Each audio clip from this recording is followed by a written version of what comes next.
Good morning, everyone. If we can please have all of our students sit on the first two rows here to the right-hand side, please. Or my right-hand side, your left-hand side.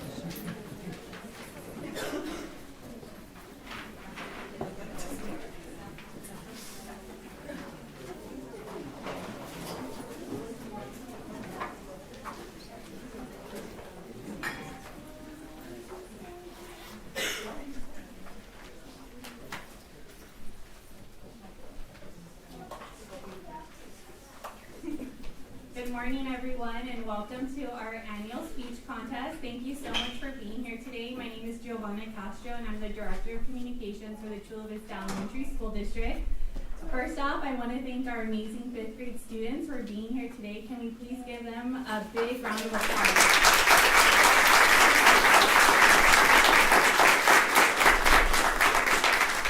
I also want to thank our judges, our sponsors, and our families, staff, and principals for being here to watch our amazing students give their speeches. I'm going to be handing off the mic to Rochelle Carroll, who will be the MC for today, to give some instructions and important reminders. But before I do that, we are live streaming the event this morning. So if you have family members that would like to watch the speech contest and they're unable to be here, they can find it on our YouTube channel, which is CVESD News. Also, all of the photos that were taken out front will be posted on our social media channels later this afternoon. So don't forget to follow us at CVESD News on Facebook and Instagram. So without further ado, I'm going to hand off the mic to Rochelle Carroll. Thank you.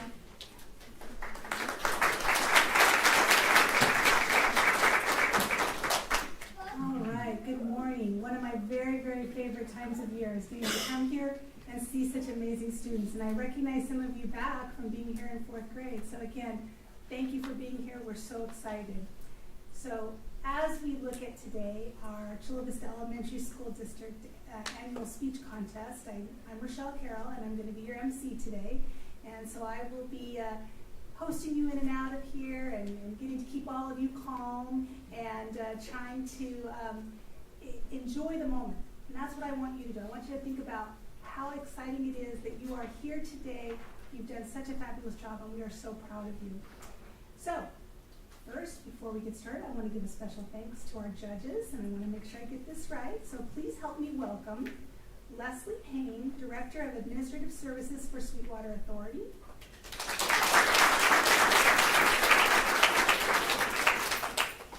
And then we have Melissa Masiha, right before ABC News 10 News, so thank you for being here. And we have Cindy Estrada, our Assessment and Induction Coordinator, so thank you. And of course, we want to thank again our sponsors for the event that makes this possible, for our awards and for the cash prizes and some of the things that we do to help make this event possible. And that is the Chula Vista Noon Rotary and the Chula Vista Sunrise Rotary Clubs. So thank you to them. So before we begin, I have a few announcements. I know we have to kind of go through some of the technical stuff first. So I'm going to first model for you. Oh no, I'm not going to model for you. Yes, I am. Thank you. what we're going to do, one of the most important things to do this morning is to check your cell phone and make sure it's off or on silent. So if you can do that for me, we want to make sure we have no distractions during the speech contest. So thank you. And then also, during the speeches, there will be no entry or exit from the room. We ask for your cooperation in waiting until a student finishes their speech before leaving. For those needing restroom facilities, you can find them right outside behind the reception desk. And if you need help, there are a lot of volunteers who can help find your way to get to another restroom if you need.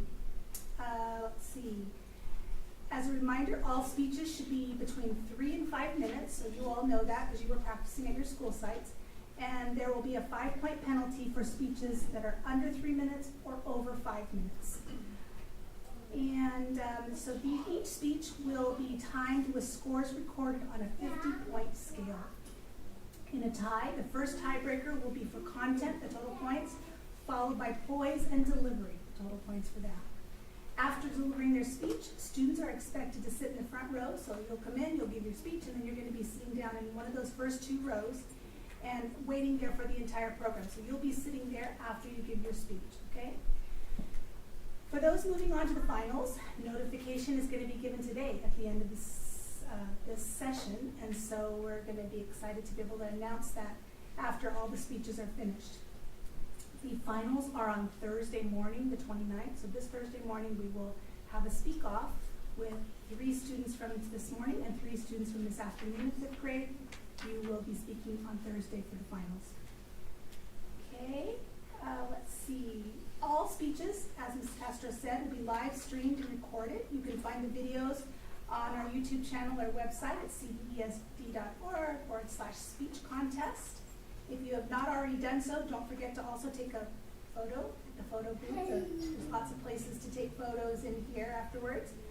And finally, every library will receive a book with every participant's name on it on behalf of the CBSD for their participation. So your school is going to get a book in the library with your name commemorating this special day. All libraries will receive the book, Finding My Superpower, right, to go along with the theme today. Be sure to check out your school library for that book. We thank you all for being here today, and are you ready to get started? That's what I thought. So, what I'd like our students to do is to stand and turn around and face the audience for me. So stand up and turn facing this way, and let's give these incredible speakers a big round.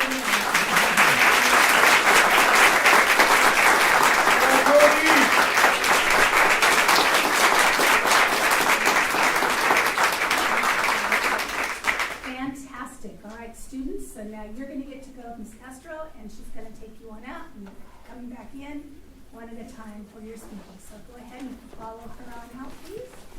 Thank you.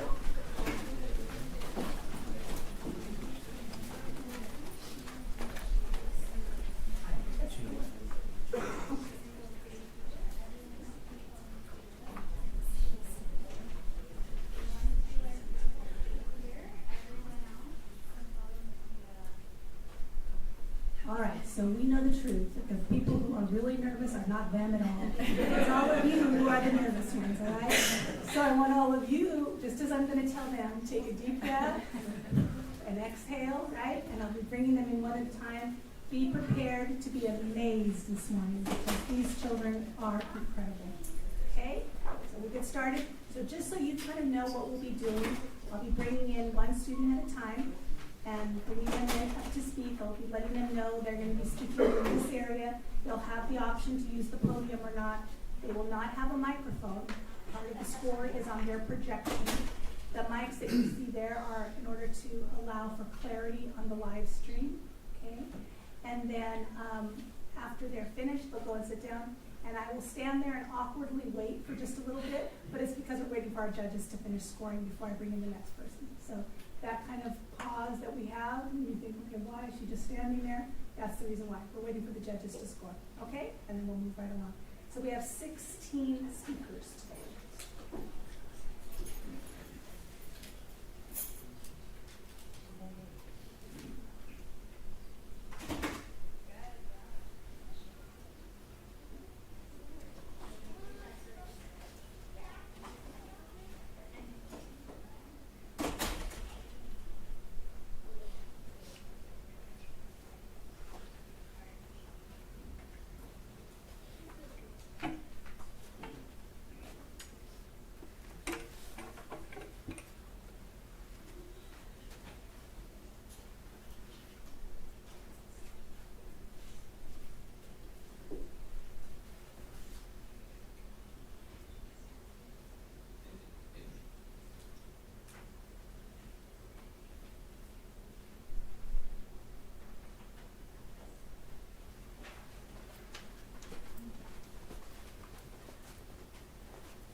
speaker number 1.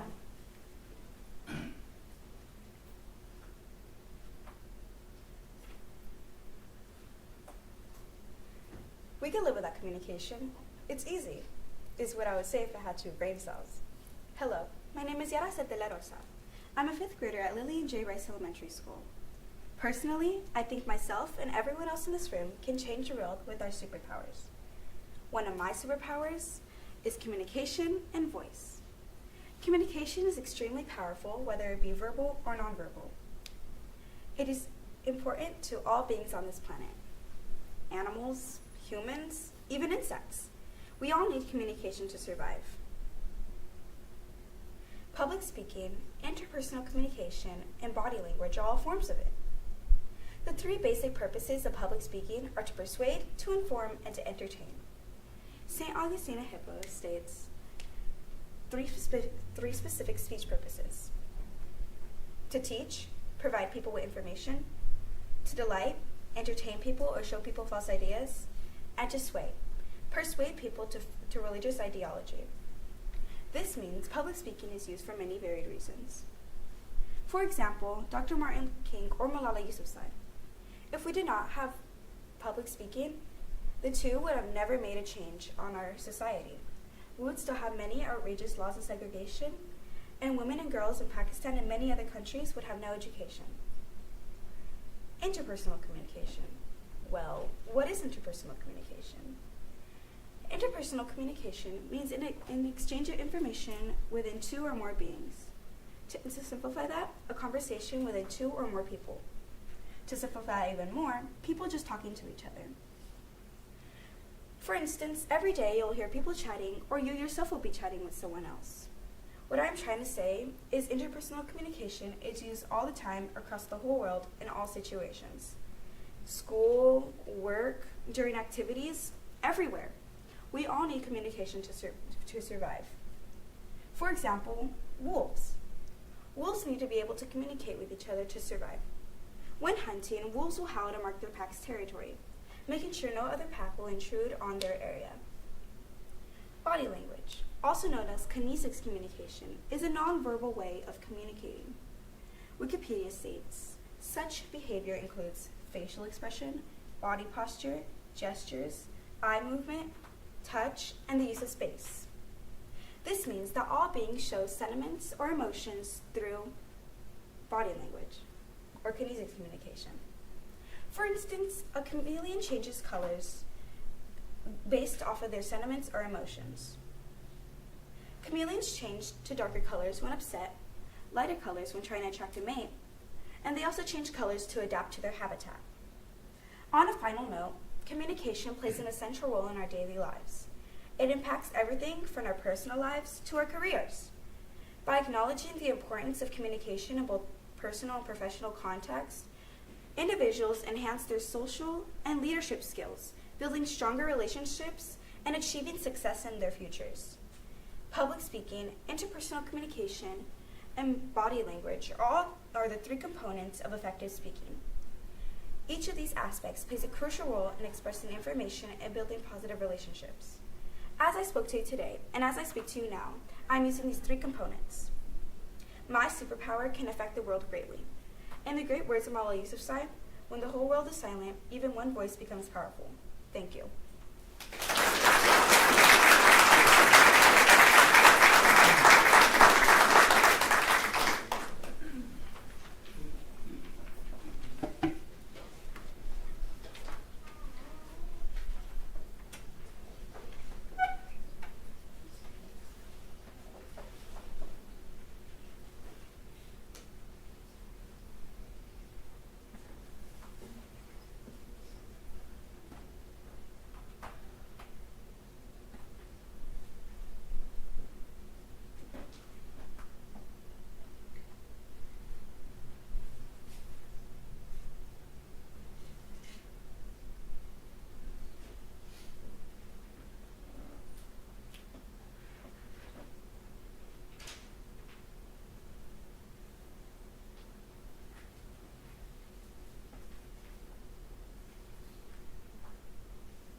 number 2.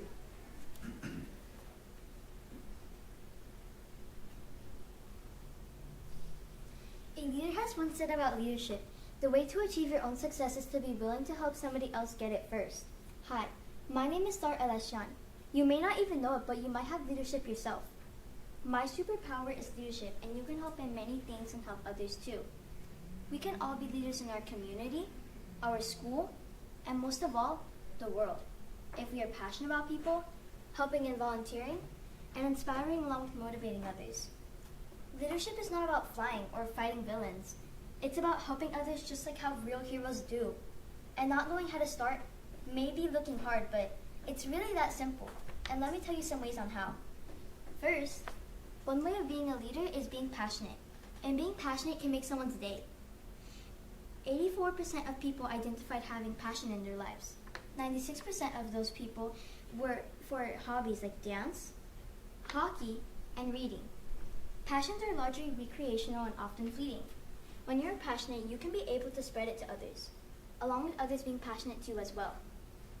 One way we can all be passionate, according to Google, is to speak your mind and be yourself. This makes you generally stop worrying about what others think. To me, this is what a leader does. Spread passion and have passion. Because, for example, I was passionate enough in my violin, and even though I missed a couple of days, I was passionate enough to learn what I have missed. And to me, this is what a leader does. Even though I missed out a couple of days, was I bummed out that I missed out and maybe missed out on something I didn't learn? No. I worked hard enough and I learned to do something I couldn't do. With this, we can do a positive impact on others. Second, another way of being a leader is helping and volunteering. This can be a positive change for others and a good impact in our communities, our people, and most of all, our world. Even just picking up trash or doing recycling helps. In the world, researchers estimate there being 25 million trees a year if you just recycled your newspaper every year. And that just shows how easy it is to do that. In fact, recycling bottles can help you earn money. This just shows that helping and volunteering is a good thing to do as a leader. While helping your world, you spread an impact on others to do the same. And that's what I call a leader. Just like me. I'm an Iker and I help my community by picking up trash. It's only a small thing to do, but if I'm being honest, it makes a big difference to our world. Sure, you can also be a leader of your favorite video game, but by being a leader to our world, you could be a big leader to our world. With just a bit of help to your community, it can make a difference. Furthermore, the last way of being a leader is inspiring along with giving motivation. Have you ever looked up to someone? When you're a leader, you get people inspired by you, like how I've inspired a lot of others by my writings. Even if you don't write like me, you can inspire others with your hobbies like drawing. You can show your creativity and inspire a lot of people. And by being the inspiration of someone, it can make a difference in lots of things people struggle with. For example, whenever you're sad, do you have a favorite artist or a favorite YouTube creator to help you get through things? Maybe that can be you. Maybe you can do that to others. Be the inspiration to others because some people need it. Because about 280 million people suffer from depression. And I've seen people say, oh, this creator helped me a lot. This creator makes me smile every day. And one day, this can be you. Motivating others to be at their highest and inspiring others. Finally, as you can see, we should obviously all be a leader and have leadership. Because you can help people have passion, help and then volunteer, and inspire and love motivating others. This helps our community, our school, and most of all, our world. Be a leader you want in your life because remember, don't be a follower, be a leader.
speaker number 3.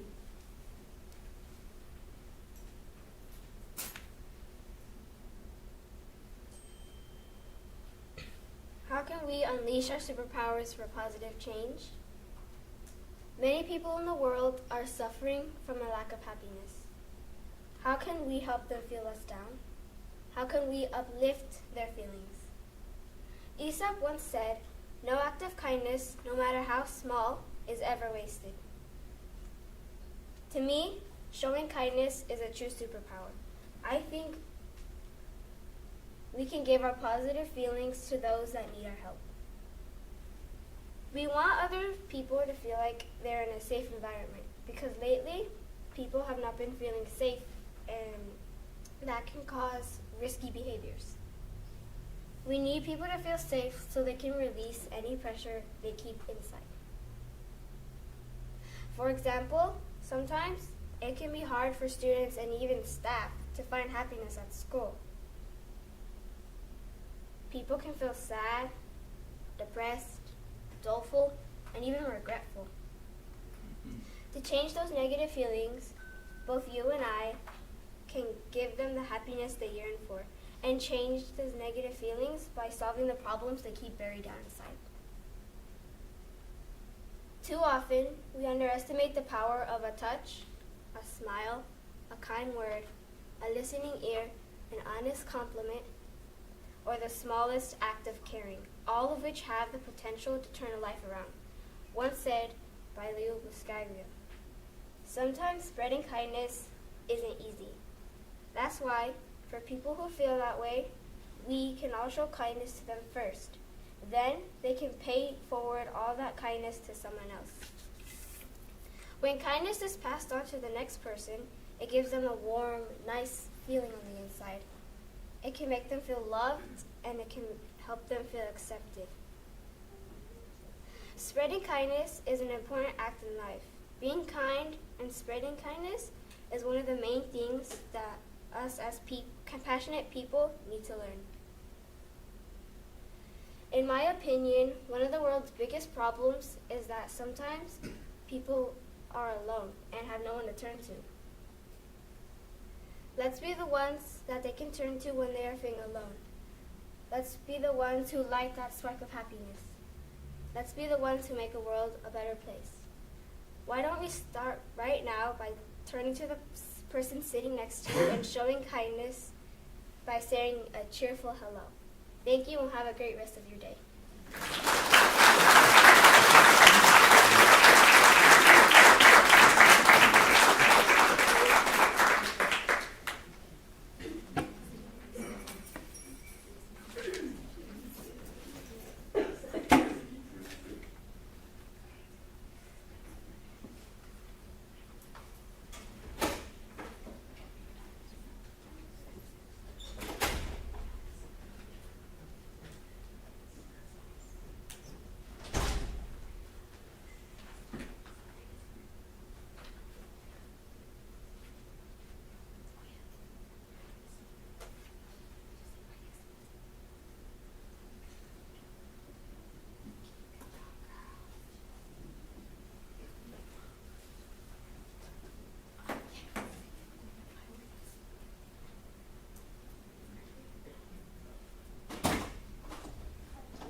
4.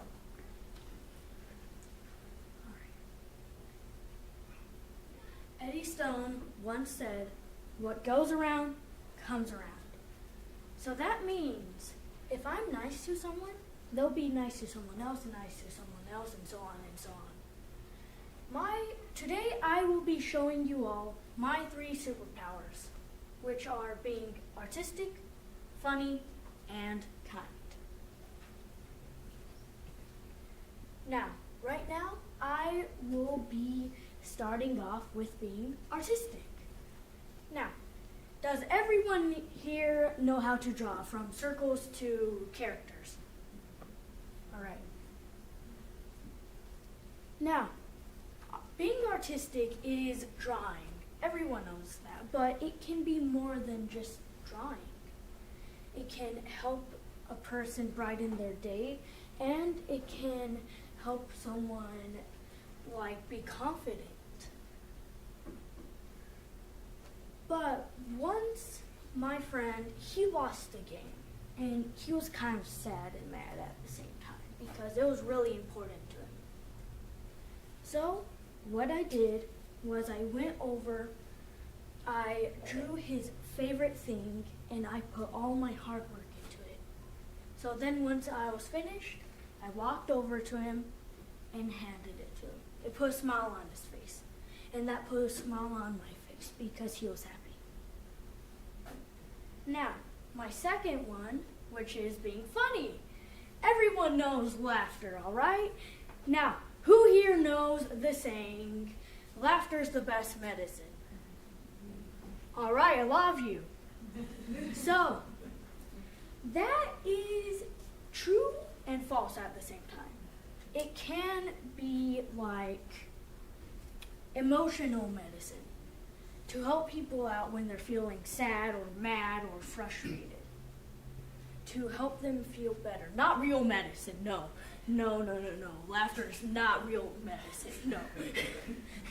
Never, ever give someone laughter for their medicine, no. But once my friend, he was getting bullied. A lot of people know the pain of when they get kicked around and pushed around, or when they get called names. He started crying and ran into a corner. I felt really sad, so I came up with a joke. And I went to him, patted him on the back, on the shoulder, and I told him this joke. "Hey, what did the train conductor say to the kangaroo? Hop on!" Made him laugh a bit, and that made me have a smile on my face since he was happy. Now, my last superpower is being kind. I don't have to explain it. This isn't a joke. You see, I already did. When I was explaining my other 2 superpowers, I already explained kindness. Kindness is a simple act of just helping people out when they really need it. Kindness is all superpowers, no matter if it's being helpful or being smart or being soccer smart. Kindness is, like I said, a simple act that everyone can do to help the world for a positive change. Now, before I go, I want you all to look inside yourself and ask yourself, what is your superpower? Now, my name is Gabriel Avalar, and thank you for your time today.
speaker number 5.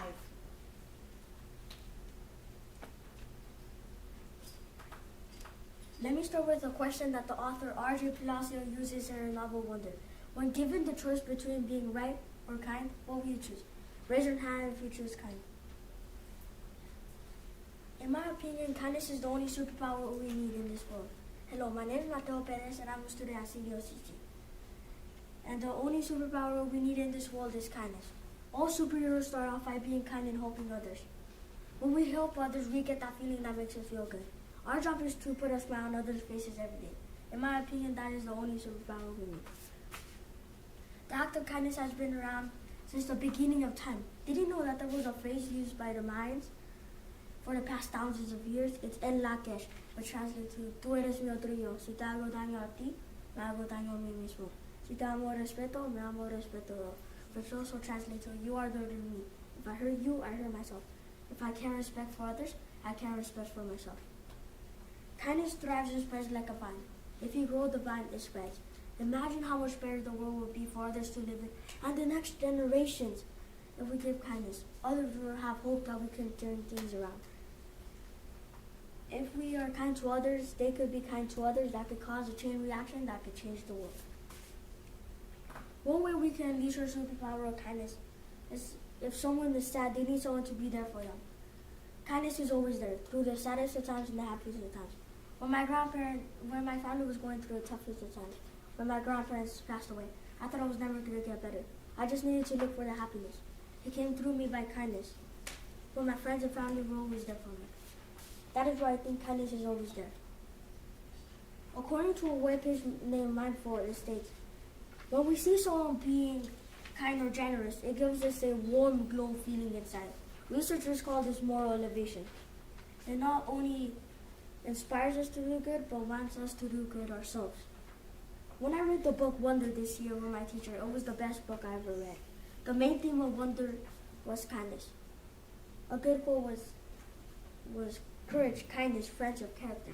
These are qualities that define us human beings and propel us on occasions to greatness. Show a raise of hands if you think the world will be a better place if we spread kindness. There will be no more wars, there will be peace, there will be a better place for everyone to live in. That can happen. Like the song One Day Matis Yaho. All my life I've been waiting for, I've been praying for the people to say that we don't want to fight no more. There will be no more wars and our children will play one day, one day, one day. Imagine this, you put a drop of food coloring in a glass of water. We are the glass of water. That one drop of food coloring is an act of kindness. It keeps spreading until it takes over all the water. One act of kindness can change the world. This world has lots of problems, and we need to solve those problems. But we can start with kindness that could lead to world peace. It shows others that there's still hope in this world. We all have a spark in us, a spark of hope, a spark of collaboration, a spark of respect, and a spark of kindness. With those sparks, we can use our inner superpowers of kindness to use our sparks to make our future brighter. In conclusion, remember to unleash your superpower of kindness and how the author R.J. Palacio states in her novel Wonder. When given the choice between being right or kind, choose kind. That is what I plan to do. Now the question is, what is your plan to unleash your superpower of kindness? Thank you for your time.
Superpowers and superheroes have been part of our pop culture for many decades with the introduction of comic books.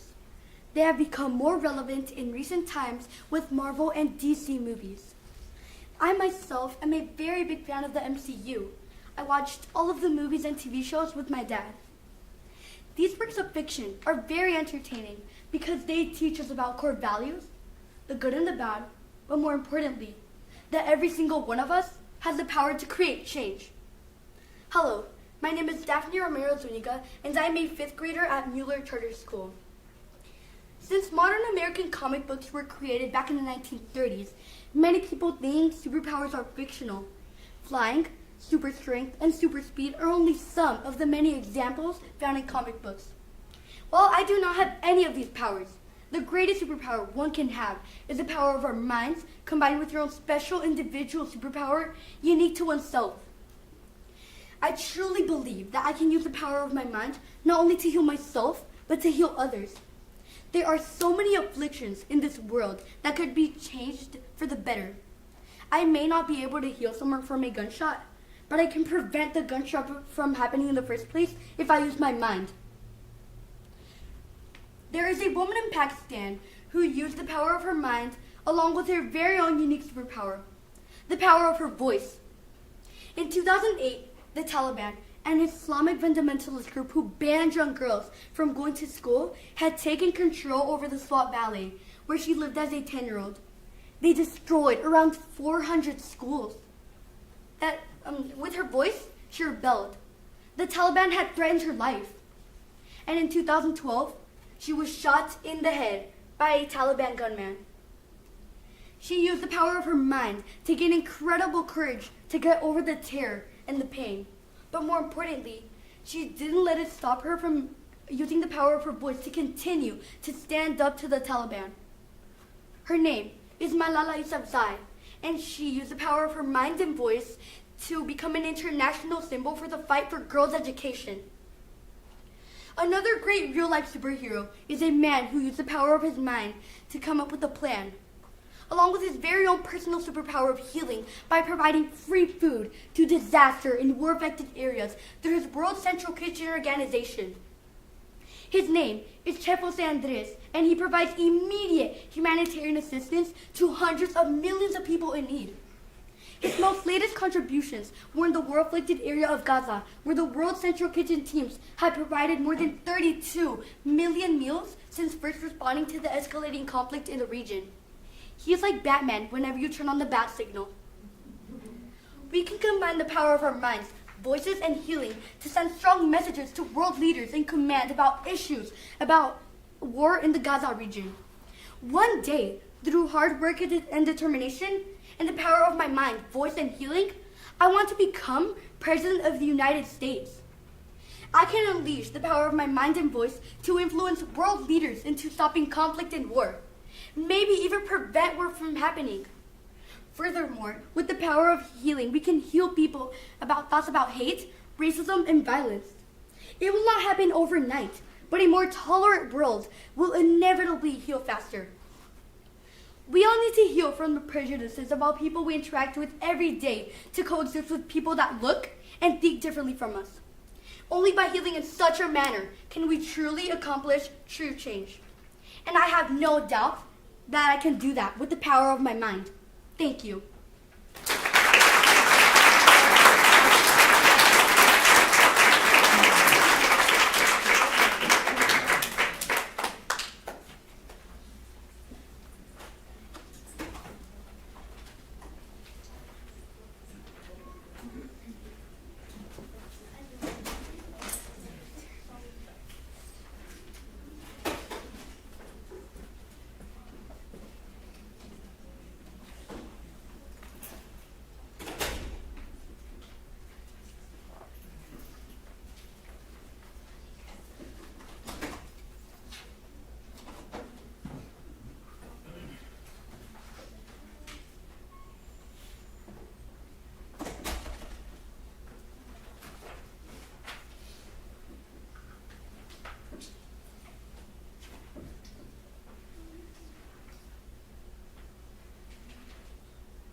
Speaker number 7.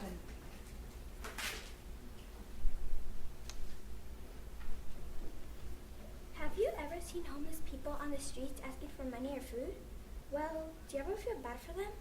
¿Alguna vez has visto a las personas sin hogar preguntando por dinero o comida? ¿Alguna vez no te has sentido mal por ellos? Have you ever wanted to change the world or your community? ¿Alguna vez has querido cambiar el mundo o tu comunidad? What can you do to unleash your superpowers for positive change? Again, what can you do to unleash your superpowers for positive change? My name is Chula and my superpower is being resilient. Let me tell you something about my life. When I was little, me and my parents did not have a house, so we had to stay at my grandpa's house for a while. Even though I was sad, I still had to step up and do my part in the situation to help my family. This meant that I had to sacrifice things that I wanted because my parents were sacrificing everything to help better our situation. Eventually, the sacrifices paid off. We saved more money to rent an apartment that we stayed in, and over the years, we saved more money to buy a house that is now all ours, and it was hard to live like that. I was going from house to house and with barely any money. I felt frustrated because all my friends had a house to live in and I didn't. But resiliency means being tough through difficult times. I was being tough for my family. I often thought to myself, what would I do if I had a house like them?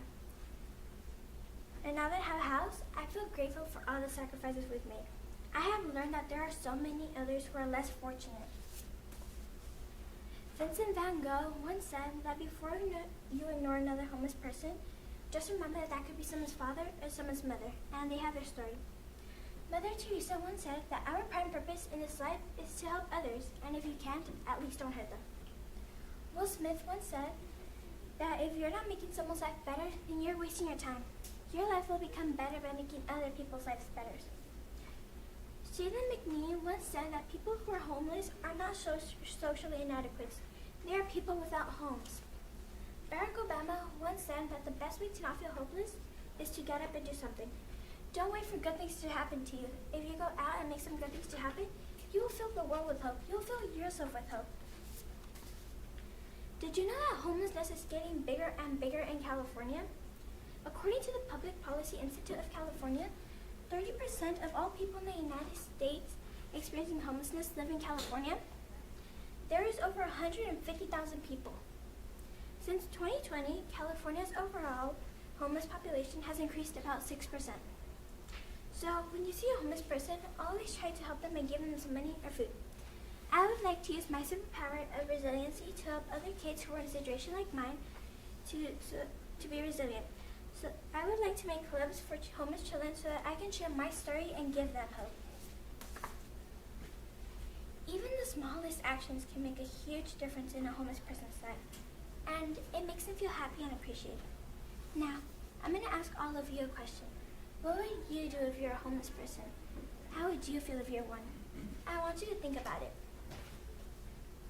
Now, I would really appreciate if all of you would help a homeless person today because I was in a situation like that. Thank you for listening.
speaker number 8. Knock knock. Who's there? Britney Spears. Britney Spears too. Knock knock. Who's there? Oops, I did it again. Did I make you guys laugh? Have you ever heard the saying that laughter is the best medicine? Yes. If so, now you will know why this is true. Good morning. My name is Maya Jimenez, and I believe the superpower that the world needs the most is humor and laughter. The reasons why we need humor and laughter is that it improves our health, makes us happier, and can extend our lifespan. Doesn't it sound crazy on how much laughing can do for us? I would like to ask the audience if they could raise their hand if you have ever had a belly laugh with a friend.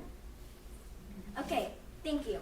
But if you haven't, take my advice. It's great. And if you have more laugh with friends. Martin Luther King Jr. once said, "It is cheerful to God when you rejoice or laugh from the bottom of the heart." Laughing can be healthy for us by improving our immune system and improving the mood. You must be wondering, Maya, are you sure that laughing can do this? The answer is yes. One example on how laughing can be healthy for us is by improving our immune system. When we laugh, chemicals are released into our body. These chemicals are called endorphins. Endorphins can surprisingly relieve pain and stress. Another chemical that is released when laughing is called neuropeptides. This chemical also helps us fight stress. Also, our mood can be affected by laughter because laughter reduces the chances of stress, anxiety, and depression. This means that the increased neurotransmitters of serotonin and dopamine produced by laughter can improve our mental health. Laughter can make us happier. According to HelpGuide.org, last year, 85% of Americans stated that they were satisfied with their lives, but 15% were not. Even a simple smile or a joke can make someone feel happier. For example, have you ever seen a cashier worker stressed out at work? Sometimes we can tell that they're not having a good day just by looking at them. So we might be the ones helping them finish their shift on the right foot. Laughing at lunch or recess is the best part of my day because it helps me catch up with the cheese mess and the jokes. Being happier can connect us closer to each other or make friends feel better about themselves. Did you know that laughter can surprisingly extend your lifespan? Laughter can reduce the chances of deadly illnesses. According to scientificamerican.com, women with high humor were associated with a 48% less risk of death, a 73% lower risk of death from heart diseases, and an 83% lower risk of death from infections. Men with high humor were associated with a 74% lower risk of death from infections. Some diseases that laughter can avoid are arthritis and cancer progress. Our quality of life is also important. If you are negative, depressed, and sad, our quality of life will be bad for us and our bodies. But if you're positive, fun, cheerful, and with a growth mindset, our quality of life will be better because we will have a grateful heart. Positivity is crucial for us. If you're positive, we will be less stressed and more likely to be happier, especially when laughing. Positivity leads to gratitude, and gratitude leads to mindfulness. To sum up, the more you laugh, the happier life you'll have. Laughter makes us happier. Laughter also improves our health, makes us happier, and can extend our lifespan. Our body responds amazingly, releases chemicals that make us feel great about ourselves. So my recommendation, laugh more.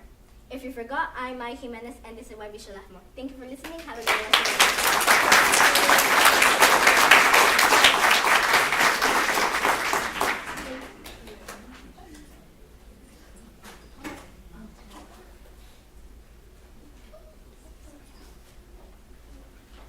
Okay, so we are about halfway done. So I would like these students to please stand and face the audience. Let's give the first round of speakers a big round.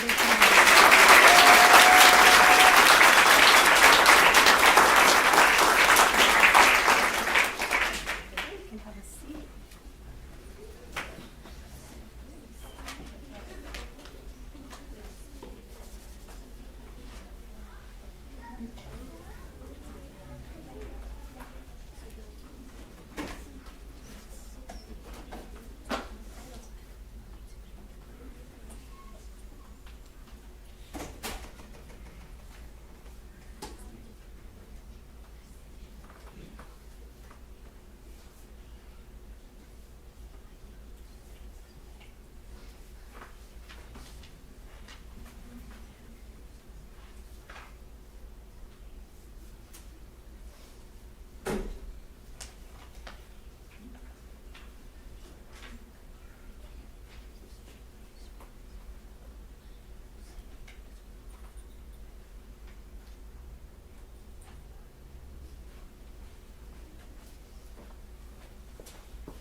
speaker number 9.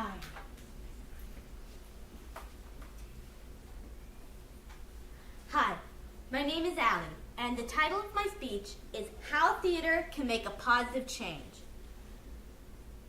Lights on. You see a silhouette on a stage. The first note erupts from the orchestra. This may seem like the start of a scene in the musical Chicago, but it is the start of a great life. A life filled with theater. Right now, in my opinion, I can unleash my superpower of being an actor for positive change in theaters around the world by spreading meaningful messages, encouraging others, and letting people be themselves.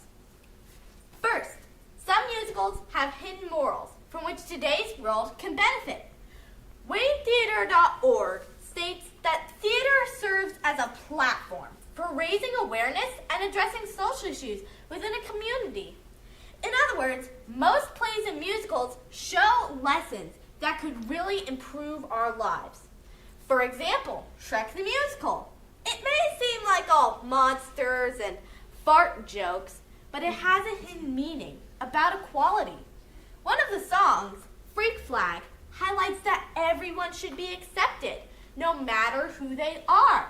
If more people do theater, then more messages will be spread to more places and people who need to hear them. In addition, actors have an impressive ability to make people feel full of courage. An article from Acting Studio Chicago explains, theater reminds us that we are not alone. Another way to put it is that theater gives us bravery because we are together with others on stage.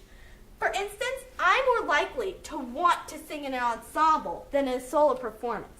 When we are with others, we believe in ourselves. Also, theater reminds the audience that they are not alone by depicting a comparable situation to their lives. Disadvantaged people might be able to connect with the Hoovervillians and Annie. People who wonder about the meaning of life can relate to T. Moon from Once on This Island. And teens and students will really identify with 13 the musical. Finally, you do not have to fake a personality off stage if you are in theater. According to educators at Bellarmine, theater helps you express yourself, helps you tell the stories of your life and the lives of others. This means that you can help people understand you and understand others through plays and musicals. Also, you can express your personality, even if it is weird or silly, because theater people are weird and silly. For example, I know a girl who got married to a rubber chicken. His name was Chipkin. If you are strange, then you would fit in perfectly with the theater community. In other words, crazy is normal. In conclusion, theater really helps people all around the globe for many reasons. First, people can learn from theater. Second, many will get a confidence boost from participating in and watching theater. Third, theater can assist you in understanding and expressing yourself. This is important because all of these are things that people struggle with today. I predict that the more popular theater gets, the better life will be. Thank you.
speaker number 10.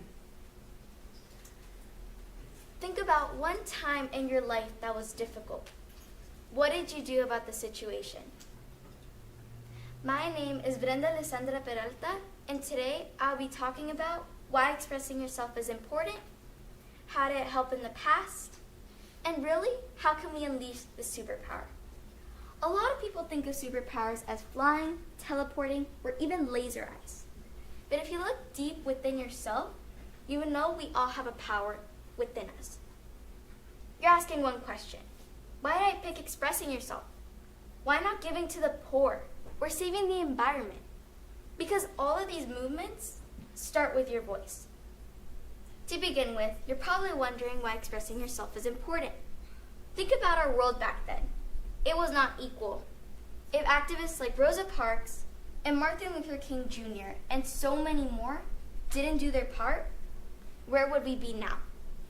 According to National Geographic, on January 2000, Martin Luther King Day was officially recognized in all 50 states. This proves that he really did make a difference and is now recognized for it. Expressing yourself is important. Secondly, you may think that this didn't change a thing. It may seem inconclusive with the information I've stated, but you must think about Martin Luther King Jr., who made fair rights by using his voice. His speeches by far is what made him himself. One of my favorite quotes that he said in his famous speech, "I have a dream," is, "We shall overcome because the arc of moral universe is long but bends towards justice." What is he trying to tell us? He's saying that anything other people throw at us, or whatever they do to try to stop us, it will never win. Justice will always overcome. Do you know that the Montgomery bus was boycotted for 381 days while other people were giving speeches and protesting for what they thought was right? Everyone got the rights they deserved. In the end, we now have the same experiences. It could be the same school, pool, or even restaurant. Expressing yourself really did pay off. Thirdly, you're wondering how you can do your part. I know these changes throughout history sound so complicated, but you can do so much, whether or not you're fixing a problem in your school, or in your neighborhood, or even talking to a family member, if you know what I mean.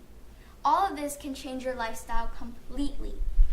And as Maya Angelou stated, make every effort to change what you do not like. My mom always told me to stand up for what was right and say no to what was wrong. She made me the person I am today. So you can change what you do not accept. Expressing yourself is a power in all of us. It may still seem challenging, but you must consider that many of these difficult situations have been solved. They didn't have all the support they could get. People's houses were bombed, hit, and so much violence occurred. Do you know when Malala was only 15, she got shot in the head. And did she give up? No. So just because they were hit time after time and put down does not mean that they gave up. In the end, they changed everything. In conclusion, I would like to say expressing yourself is beyond words. By looking in the past, present, or even future, you'll see this change, start planning the change, or even be the one to prevent the change. So that one superpower we all have in ourselves. Are you really willing to make a difference? And remember one thing. Your voice is worth listening to. So if no one listens, find someone that will. Thank you.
speaker number 11.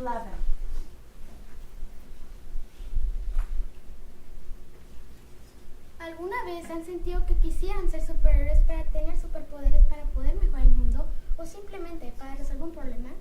Hoy estoy aquí para que todos creamos que todos tenemos superpoderes para mejorar el ambiente, relaciones personales y el mundo.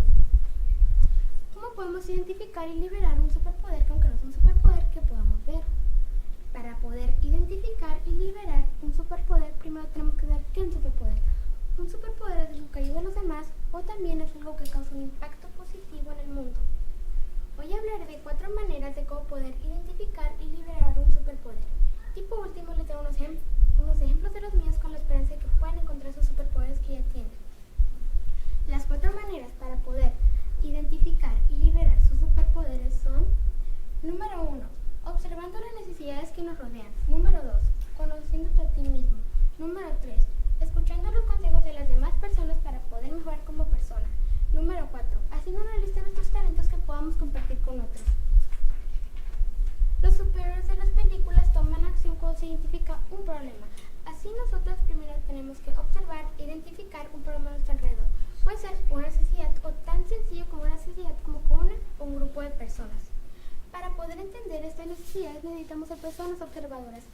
Tenemos que ver qué es lo que hace sentir a otros bien. Por ejemplo, yo sé que siendo amable y respetuoso con mis mayores, yo ayudo a otros sonriendo y siendo amable. Yo ayudo a otros sonriendo y siendo positivo con mis palabras y acciones. Eso hace que las personas que me rodean se sientan felices. Mi superpoder ahora es amabilidad. Yo puedo liberar este superpoder con estar consciente de mis palabras y acciones y lo que digo y lo que hago. Ahora, como extensión de ser una persona observadora, necesitamos conocernos a nosotros mismos y valorar nuestros atributos positivos de cada día y así poder tomar acción. Los invito a que cada mañana se tengan una meta, a que cada mañana hagan un acto positivo en el día y por la noche piensen cuál fue su acto positivo y cómo su acto positivo afectó a la persona. La tercera manera para poder identificar y liberar nuestros superpoderes es escuchando los consejos de los demás para poder mejorar como persona. No podemos trabajar aislados. Tenemos mejores resultados si trabajamos en equipo. Identifiquen a una persona que sea honesta y que les diga la verdad, que les diga en qué pueden mejorar como personas para poder causar un impacto positivo en el mundo y hacia los demás. La última manera para poder identificar y liberar sus superpoderes es haciendo una lista de nuestros talentos, pensando en nuestros talentos, en las cosas que nos apasionan y nos motivan a hacer. Eso ayudará a otras personas. Ahora pueden ver cómo todos tenemos superpoderes que podemos utilizar para ayudar al mundo y para ayudar a las personas. Entonces los invito a que tomen estos 4 pasos. Número 1, observen las necesidades que los rodean. Número 2, conózcanse a sí mismos. Número 3, escuchen los consejos de las demás personas para poder mejorar como persona. Número 4, hagan una lista de sus talentos para que puedan compartir con otros. Si todos tomamos acción en identificar las necesidades que nos rodean y en conocernos a nosotros mismos, podremos sacar nuestros superpoderes y así tener un mundo lleno de amor, comprensión, aceptación y paz.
number 12.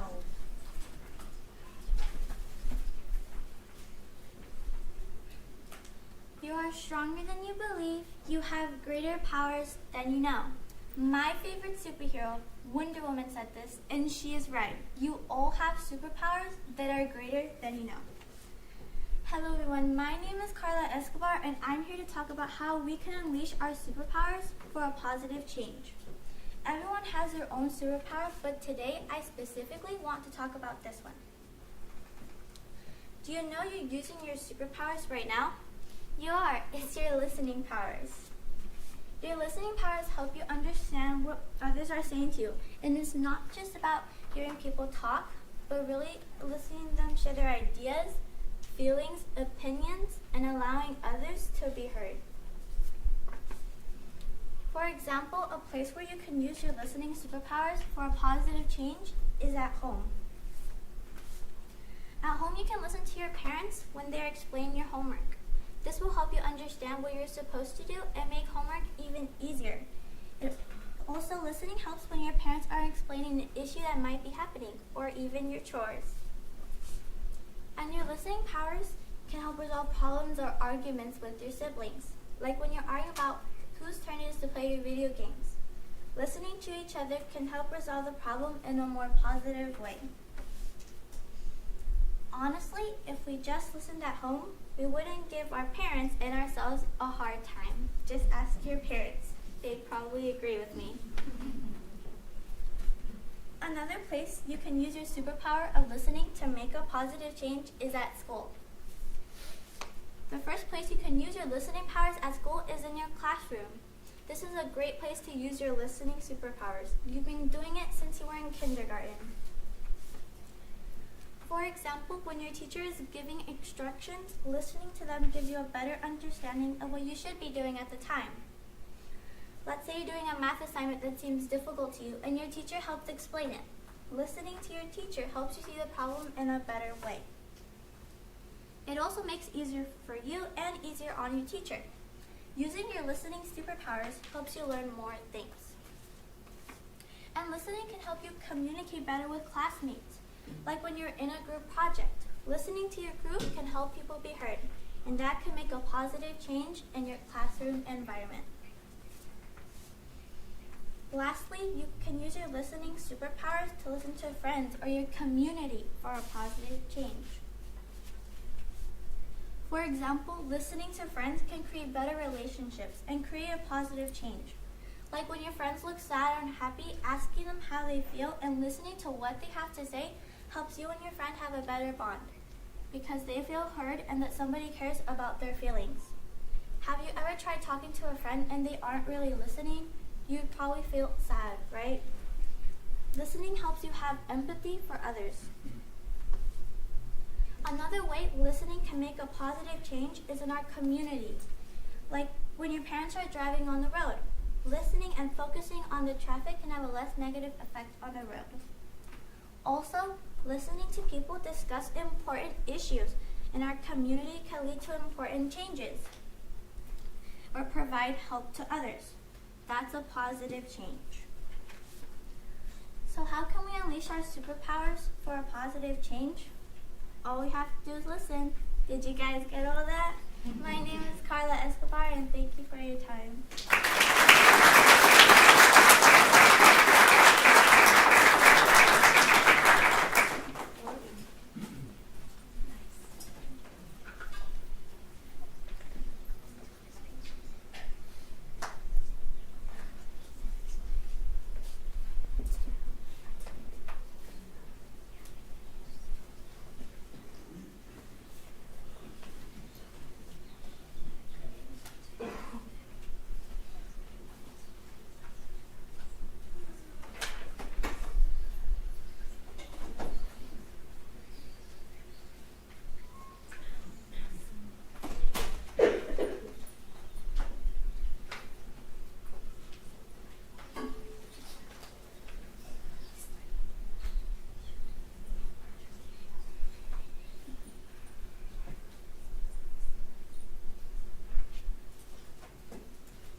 number 13.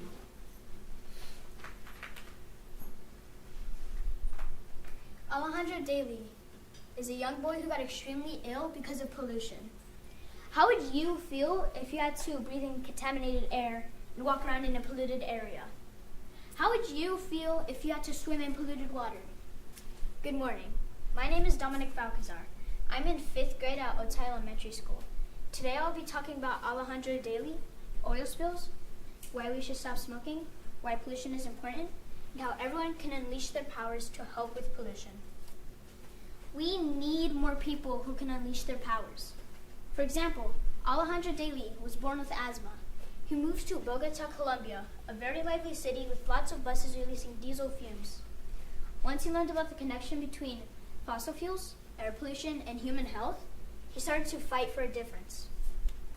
At the age of 18, he started a campaign that trained people to keep track of air quality in the communities, using cheap sensors and using the data to help support clean air policies. Today, he is a graduate student at Columbia University in New York, studying energy and environmental policy. He also helps lead the Latin American Coalition for Clean Air. Another power that we must use is to quit smoking. Smoking can result in a lot of negative effects. Most of these effects are very bad for human health. It can create and cause many health issues for the person smoking and the people in the nearby area. Secondhand smoke is very dangerous because it can go through cracks in walls, vents in apartments, and affect people far away. Another reason people should stop smoking is it will reduce climate change. And it will also help reduce pollution. Because most people who smoke always leave it on the ground. Leaving cigarettes on the ground is bad and can be very dangerous. Not only is this causing trash pollution, but this is also a major contributor to wildfires. How so? Well, if the cigarette is still lit, it can cause dry brush to catch fire and burn trees, forests, houses, etc., putting many people at risk. Like Smokey the Bear says, only you can prevent wildfires. The last power that we must use to revolutionize this world is to use an alternative source. Instead of oil, we can use ethanol. But why ethanol, you may ask? Ethanol is environmentally friendly, and it's not that hard to make. We should use ethanol because oil can have lots of issues. For example, oil spills can happen which can infect the environment, including sea turtles, sharks, whales, dolphins, and a lot more animals. Another thing about oil is that it's bad for the environment. Mining in general is one of the contributors to pollution because chemicals emitted by the mining process can contaminate soil, groundwater, and surface water. Mining also affects the atmosphere because of carbon emissions from the process. Some of the mining types include lithium, phosphate, and coal mining. To wrap it up, these 3 ways will drastically help our world. All we must do is be like Alejandro Daly. We need to speak up and use our voice to fight for a change. We also need to use ethanol instead of gasoline because ethanol does not need mining to be made. And last but not least, we must stop smoking. Quit smoking because it is not healthy for you. It also doesn't do anything good for the environment and others. All of these will help transform our world. Instead of ignoring the problem and letting people get sick like Alejandro Daly, we must just stop it all. All of this is important to me because it affects our environment, animals, and the people that we love. This generally makes me sad because our loved ones, pets, and plants have to go through all these troubles. So go out there and unleash your powers. Thank you for listening.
speaker number 14.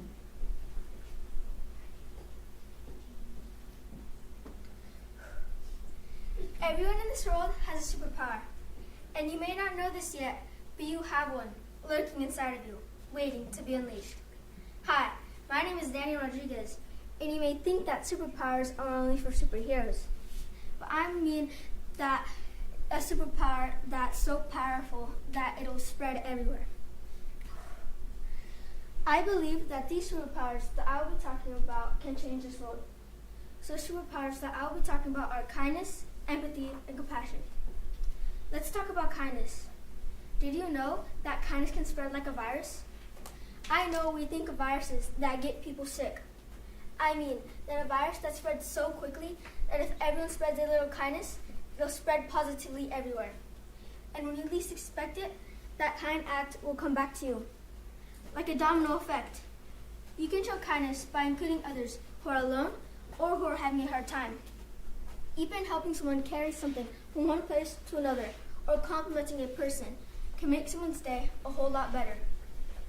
Amelia Earhart once said, "A single act of kindness throws out roots in all directions, and those roots spring up and make new trees." Now let's go into empathy. Empathy is like putting or imagining yourself in someone's shoes. An example would be, if someone is happy, you could picture yourself in their situation and be happy too. Or if someone is sad, you can think about the reasons they may be sad and use that to try and understand and comfort them. Someone empathetic understands what someone else might be going through and listens to what their problem is. I remember once my teacher told the class about a story of a stranger who donated his kidney to a woman he didn't even know. The woman was in desperate need of a new kidney, or else she would die if she hadn't received one when she did.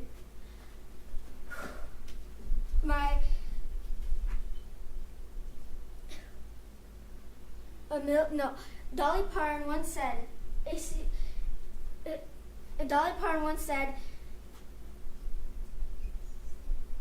if you see someone without a smile, give them yours. And that is showing empathy. Now let's talk about compassion. Supporting someone through a difficult time is one way of showing compassion to someone. Last year, sadly, my mom was diagnosed with cancer, and this last year, she's been fighting courageously through many surgeries and chemotherapy. Me and my whole family have been showing her compassion, helping her clean, cook, and making sure that she's okay. I too have been fighting through it because she's my mom and I'm her son and I love her. I kind of share her pain too because just seeing her every day getting a shot going into her body hurts me too. I'm thinking every day that she could die from this disease that she has inside of her body. But my mom tells me every day to think positive. See, we all have different superpowers in this world. It doesn't have to be kindness, empathy, or compassion.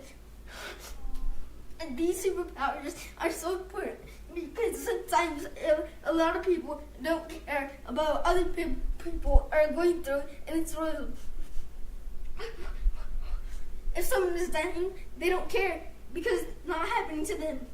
So if you don't think you have a superpower, think again. But I believe that you can figure out where your superpower is. And whatever it is, release it today. And you shouldn't get in this world. Thank you.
speaker number 15.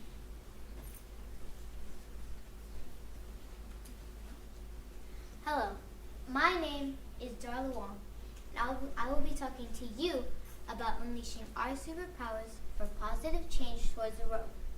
And my superpower is the power of empathy. Now you may be thinking to yourself, how is empathy a superpower and how can I use it for positive change? Well, picture this. You and your best friend are in line to get some food and your best friend takes the very last pizza slice. Smoke coming out of your ears, and in your mind you're saying, how could they? Why would they? But just when you're about to end your friendship, you remember that today they do not eat breakfast. Then you try putting yourself in their shoes and you realize that you would be starving too. So you let it go and end up just eating the corn dog like the good friend you are. Quote by John Medina, also the author of a book called Brain Rules, once said, empathy works so well because it does not require a solution. It requires only understanding. What he's trying to say is that empathy is not about solving a problem, but about understanding one. When you have empathy, so many conflicts can be prevented. So the next time you come across a problem, do not fight back. Fighting back will just make the problem worse. Instead, you can use empathy. In a few articles I read, there are steps to developing empathy in these situations. Here are some I've gathered. First, imagine yourself in the other person's shoes. Second, identify what the other person is experiencing. Third, imagine what the other person could possibly be feeling. Fourth, double check to see if what they're saying is accurate. And fifth, offer you love and support. They may not want your help, and if they don't, you must respect that. If you use these 5 simple steps, you will see positive change in the world. Imagine this. You're walking down the street and you see a homeless person asking for food. At first, you ignore him, but when you're about to walk past him, he asks you, do you have any food? Then you ask yourself, gosh, what if that was me? What if I was the one begging for food? How would I feel? Think about that question. How would you feel? If it were me, I would feel hungry, and I'd also be pleading for food. In my opinion, I would give him food. But what would you do? Will you walk past him like everyone else? Or will you offer him some food?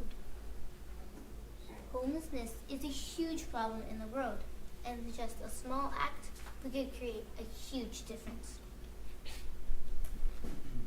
Max Carver once said, empathy is a starting point for creating a community and taking action. It is the impetus for creating change. This means if everyone showed empathy, we could create a massive impact on the world. This is important because the world can change with just a small act. Placing yourself in the place of others, imagining yourself in their situation, and having empathy can tell you what another is going through. You can see how important it is to have another perspective because it can change the way you think about other people and yourself. Thank you for your time. My name is Darla Wong, and my superpower is empathy, and so can yours. Thank you.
speaker number 16.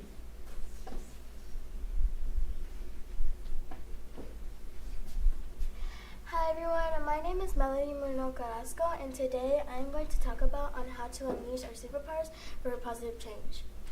A superpower that we can use for a good cause is to stand up for what's right. For example, Martin Luther King Jr. had a dream. He didn't keep his dream hidden. He stood in front of the Lincoln Memorial and shared his dream. And his dream was a superpower. Who was Martin Luther King Jr.? He was a Christian, a minister who was one of the most important leaders during the Civil Rights Movement. During his time, he carried his people with him and made the rules equal. The rules were unfair. Some of the rules were having a nicer house and sitting in front of the bus. Sadly, he did not get to see history change, but his dreams made a lasting impact on generations to follow his footsteps to peace and longevity. What Martin Luther King Jr. did, you can do too. You just have to believe you can. More than 7 billion people have superpowers. There are so many ways to change the world. We can change the world for a positive reason, like honesty, respect, etc. Changing the world can make a lasting impact. To make a lasting impact, you can share your thoughts. When you share your thought, people can agree with you. Sharing your negative thoughts will not help you change the world. Negative thoughts just stay inside your head because they can cause rumors that are not enjoyable. You can choose what superpowers you want to use. My superpowers are charisma and my choices. My choices are important because I can choose to be honest and respectful. My personality is also important because I can make people happy, and when I do, it makes me happy. Superpowers are not just teleportation and mind reading. It can be kindness and teamwork. A superpower is to show positive actions. You can help someone and you can be kind. There are so many superpowers that you and I are capable of. No one in this room is incapable of having a superpower. For example, you can have more than one superpower. You just have to use it right. If you're strong, don't use it on someone, use it for someone. Stand up for someone, help someone. All of these are positive actions that can change the world. Negative superpowers are not to be used. Negative superpowers are not a superhero, they are more the villain. The villains are the ones that think negative and they don't have a superpower. There are so many different ways to change the world. You can also change the world by donating to a charity and to not litter anymore. For example, a charity is a hospital, Red Cross, and more. To litter is to throw waste anywhere but the trash can. Littering is becoming a serious problem. It is causing water pollution and bad air. Water pollution is when our waters are polluted with trash. When our waters are polluted with trash, it can cause sea animals to get harmed. So, if you decide to change that, it could be really helpful to the environment. There are so many charities that help people with cancer and illnesses. When you donate to a charity, it builds and strengthens our community. It also strengthens personal values. People who are in a charity appreciate what gets donated. Another superpower that can make a good cause is respect. Respect is important because it can make someone's day. It can make someone's day great, and it can make you have nice friends. Being respectful is a really good superpower to have. I have the superpower, and I am proud of myself and to people who have the superpower. This superpower is a positive action that can make people happy. Thank you for listening to Melody Munoz Carrasco's speech. I hope I inspire you to change the world and have a nice day.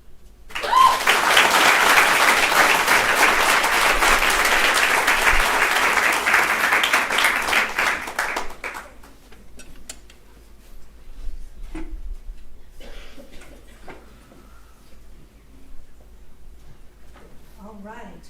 What incredible speakers, right?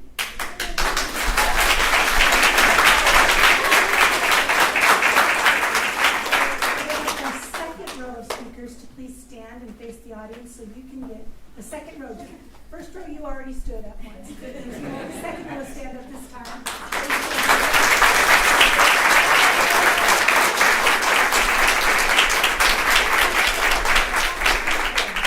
We're going to be sending you out in just a minute, but before we do that, we are going to send the people in the room who have the hardest hardest job of all, and that is our judges. So they're going to head on out, and Ms. Castro will be in just a moment to make sure that you get your location to start scoring. And then our students are going to go get to have a little snack, a little break, and then they'll be back soon. So hold on just one moment.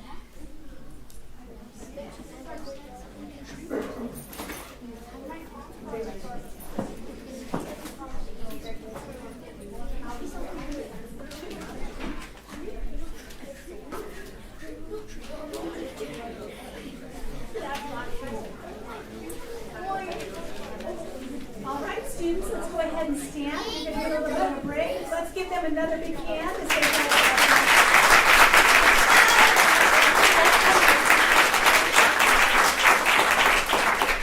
All right, so we're going to come on this way. Oh, speakers, can you please be sure to take off your lanyard? You're going to hand those in. My hair. Thank you.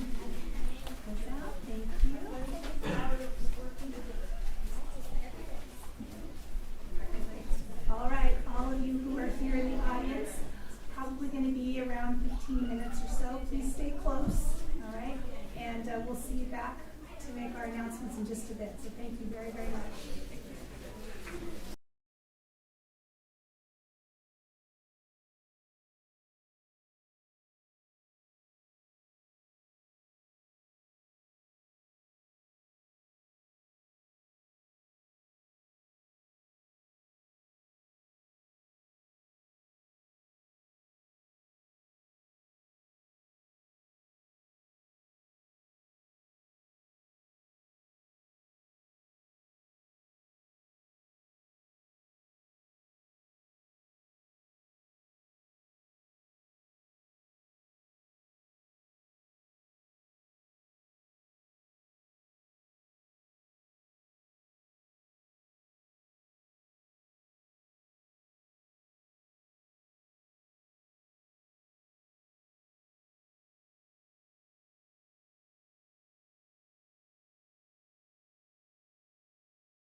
Let's give our speakers another big hand.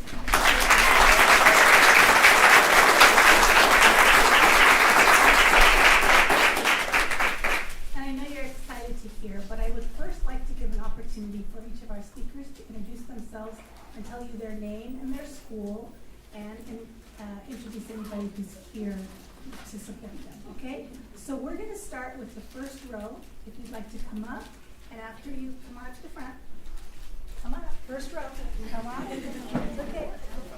Okay, you're going to come on up, right here, we're going to start here, and after you have a chance to introduce yourself, then you're going to go sit back down, the next person's going to scooch over to the room, okay? So you're going to tell them your name, your school, and if there's anybody here with you today. Right, go ahead. My name is Emma Canales. I'm from Castle Park Elementary School, and my mom and my dad are here to support me.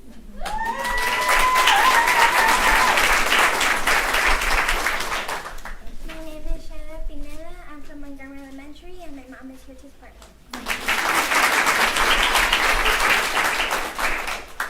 Hola, me llamo Jaco Rodríguez y yo vengo de Vikings Vista Square y me viene acompañando la que me entrenó para hacer lo del speech contest.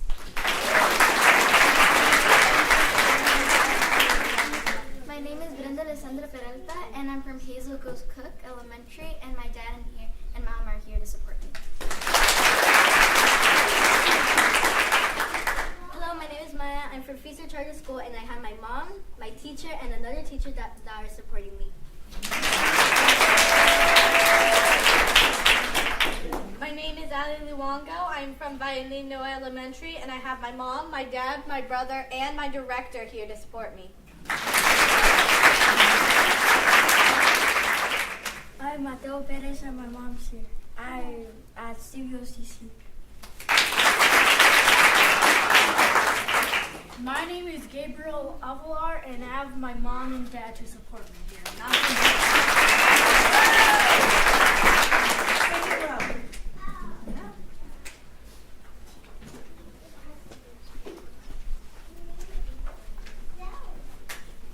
And let's scooch just a little ways this way. Okay, so make sure you're on camera there. There you go.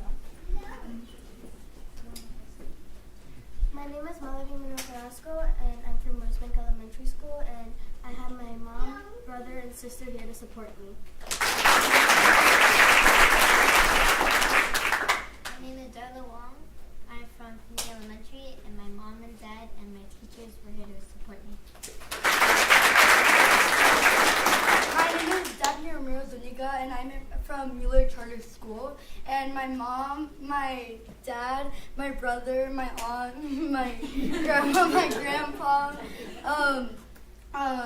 Roberta, she works at my favorite restaurant. She works at my favorite restaurant. And Mr. Paul, he always gets me and my friends in trouble. And Miss Mira, she has helped me with my speech. Thank you so much. My name is Yara de la Rosa. I'm from Lillian J. Rice Elementary School, and my stepmom, my little brother, and my mom are here to support me. My name is Dara Lechion, and I'm from Lauterbach Elementary, and my mom and her boyfriend are here to support me. My name is Carla Escobar. I'm from Silver Wing Elementary. My mom, dad, my tia, and a teacher from school who's been helping me are here to support me. Hi, my name is Daniel Rodriguez Jr., and my mom, dad, sister, and teacher are here to support me today.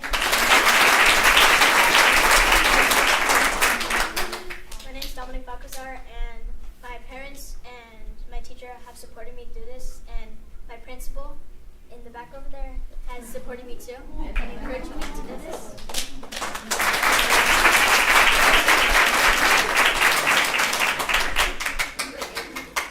Okay, what incredible speakers. You all did a fabulous job, and one thing I really want to remind you is that you being here makes you all winners, right? You have done an outstanding job. Everybody out here was so impressed. All of us were so impressed with the fantastic job that you did. So please be proud. We consider you all incredible, amazing speakers. And now I'm going to announce the 3 people who will be moving forward to our finals on Thursday morning.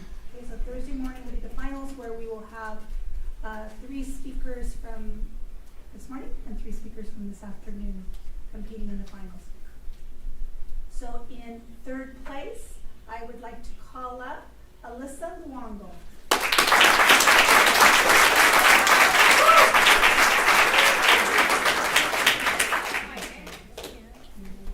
You can stay.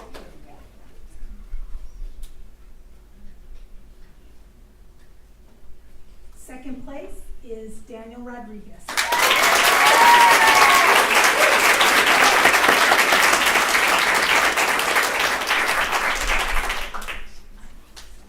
Good job, Tony Boy. And 1st place for today is Daphne Romero.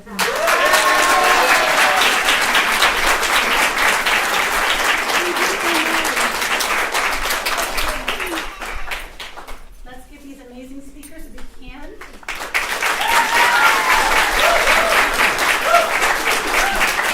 And now I'd like to call all of our 5th grade speakers, and we're going to take a nice big picture right up here. So all of you come on back up and get you organized here.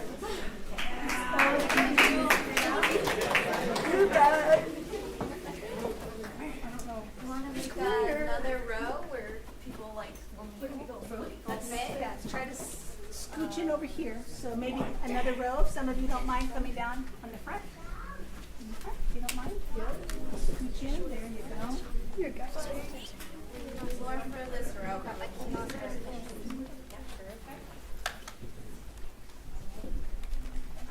1, 2, 3. We're gonna do a few. 1, 2, 3. Keep going. Nice. Ooh.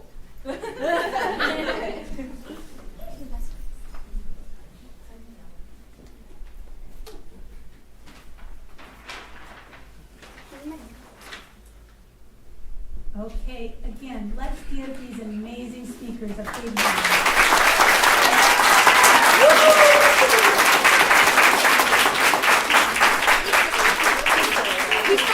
Thank you all for being here, for all of your support. Thank you to our judges, who again have the hardest job in the house. Let's give them a big hand.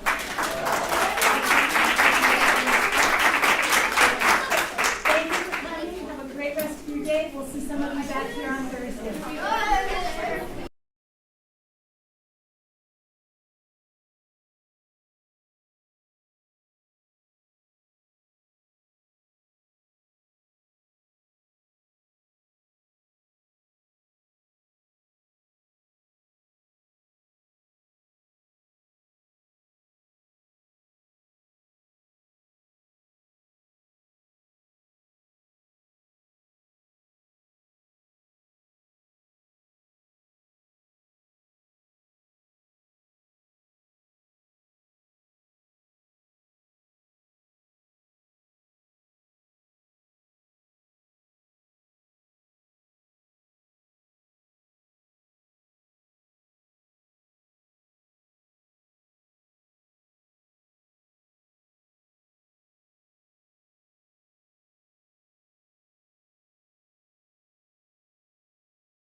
have not taken your photo yet,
Good afternoon, everyone. Good afternoon. Are you excited to be here today? Oh, yes.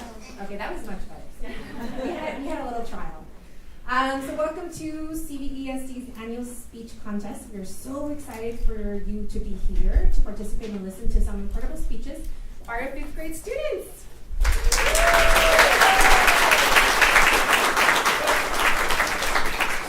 We should also actually take some time to applaud you as parents or tios or grandfathers. If you're here, please.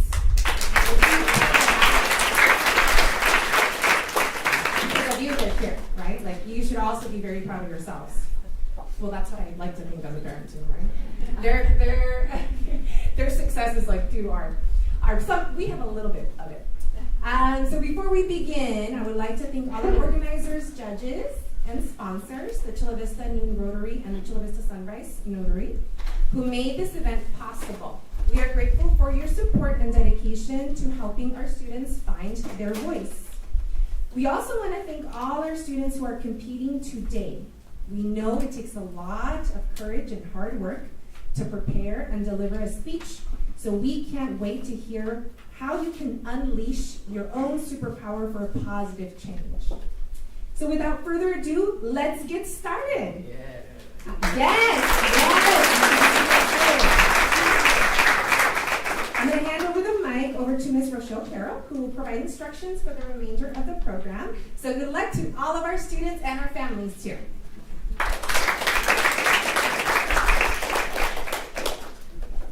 All right, I am so excited to be here. One of my most favorite times of the year and getting to join all of you. So again, thank you to all of you for being here. Students, families, staff, everybody. We're so excited to have you here as part of our Chula Vista Elementary School District Speech Contest. So again, I cannot remind you enough how proud we are of all of you and so excited for you. So it's going to be a fun day. So my name is Rochelle Carroll, and I'm going to be your MC today. And I want to give a special thanks to, I would say, the people in the house who have the hardest job. You thought you had the hardest job, but really the hardest job is right here with our judges. So I want to say thank you to Cian Guerra, APR Media and Public Relations Manager, California for Cox Communications.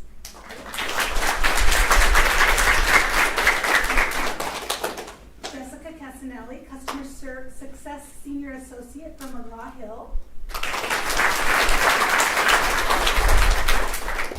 And Natalie Casares, Sergeant for School Resource Unit, Chula Vista Police Department. And again, thank you to our sponsors who make it possible for us to have these wonderful trophies and the cash prizes that you're going to get and all the rest of the things that make this speech contest so much fun. And that is the Chula Vista Noon Rotary and the Chula Vista Sunrise Rotary. So thank you to our Rotary clubs locally.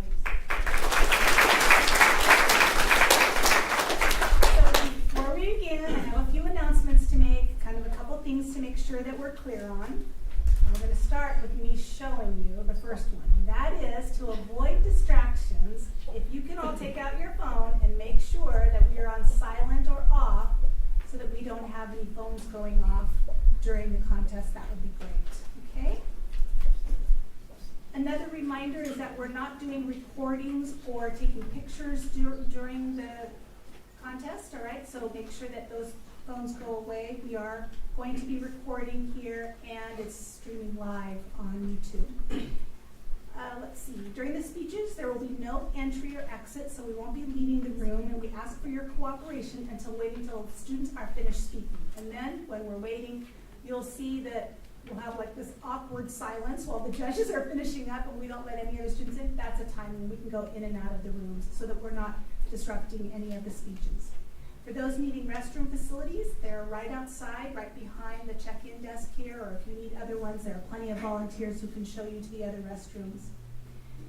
As a reminder, all speeches should be between 3 and 5 minutes. There will be a 5-point penalty for speeches under 3 minutes or over 5 minutes. Each speech will be timed and will be scored on a 50-point scale, right? So you remember all of that from when you were at your school contest. In a tie, the first tiebreaker will be the content total points and followed by poise and delivery and their total points. After delivering their speeches, students are expected to sit in the first 2 rows, so you'll be, when you're finished, you'll go on over and sit down there, and then you're going to remain in the room while the rest of the speakers are speaking, okay? For those moving on to the finals, notification is going to be provided today, so we're going to let everybody know who's going to be moving on to Thursday morning's finals. So Thursday morning, 3 speakers from today and this afternoon and 3 speakers from this morning will be competing for the 5th grade finals on Thursday morning here in room C.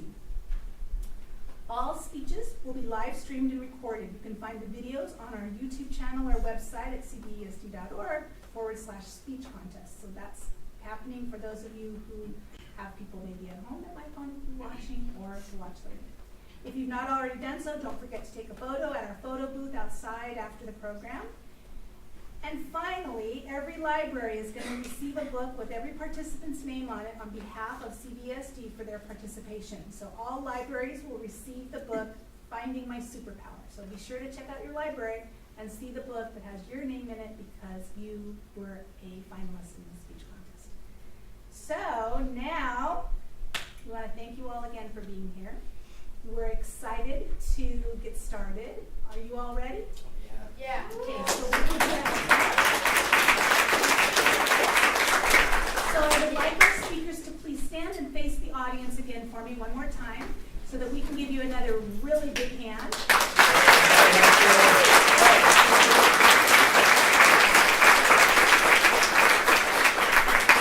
All right, and with that, our amazing speakers are going to follow Mrs. Castro out, and you're going to go on into another room and wait for us until it's your turn. So you can go ahead and head on this way.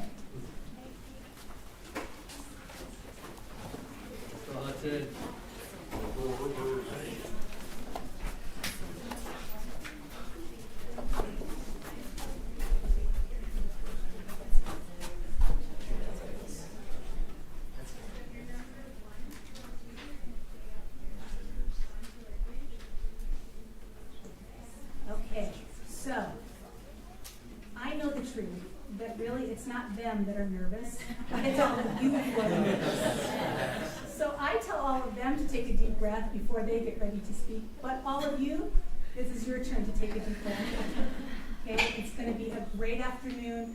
You are going to be amazed off your socks at how incredible these students are. So what a great afternoon. We're going to spend it together. We have about 16-ish students who are going to be speaking today, and I'll get ready to pull them in. Remember, there'll be that awkward kind of me standing around and you thinking, why isn't she going to get the next student? And that's because we're trying to allow our judges to finish up. So as I see them finishing toward the end, then I'll bring in the next speaker.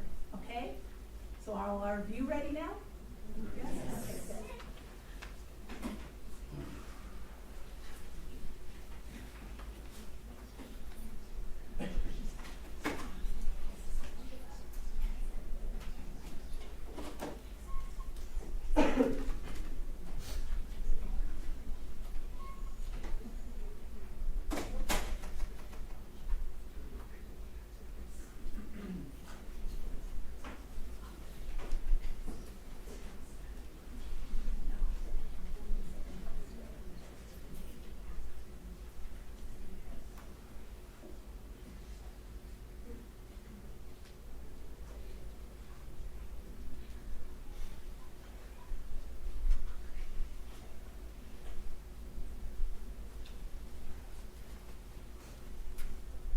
Speaker number 1.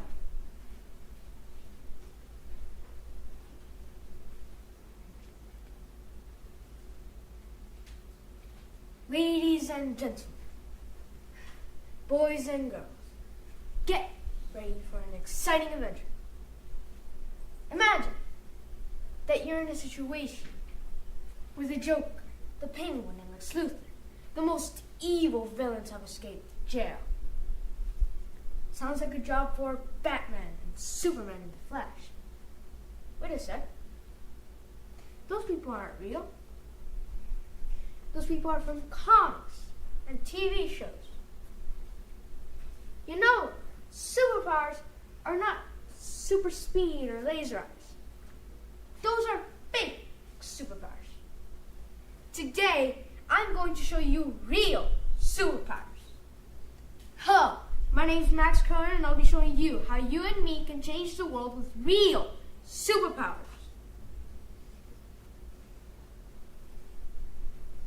How can we change the world with real superpowers? Well, maybe we can start with love. Love is strong, so strong that you cannot destroy it. Some ways we can unleash the power of love to change the world is avoiding violence and stopping racism, just thinking in peace and harmony, and loving people by who they are and not by the color of their skin.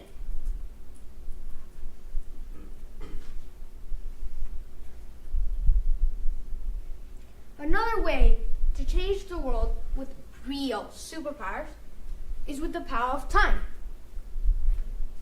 Time is precious. But I'll tell you right now, who are the biggest time wasters? Teenagers. Believe me, I've had a teenage brother. Fox News even says that teenagers spend approximately 8.5 hours a day on their screens, on social media, gaming, and texting.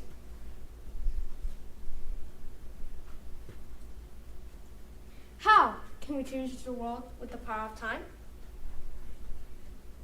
Well, we can give time to our families. We can give time to visiting hospitals. We can also dedicate time in creating new ideas to change the world. So remember to use your time wisely, because time is irreversible.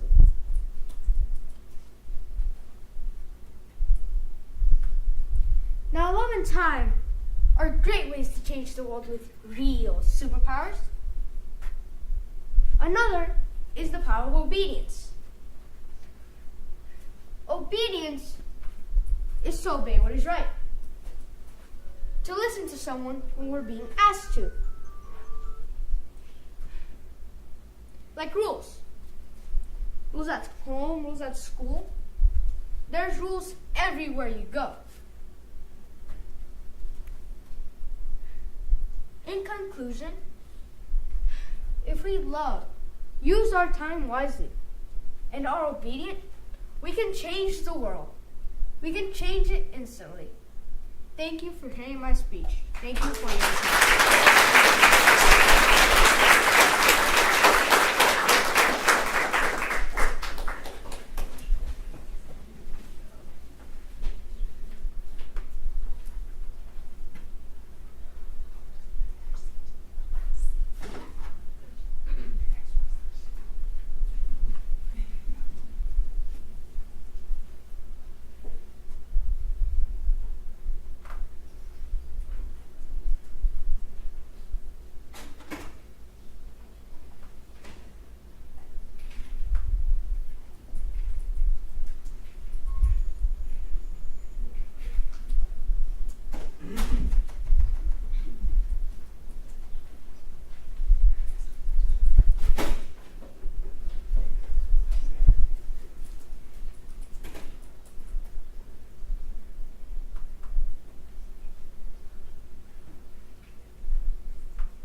Speaker number 2.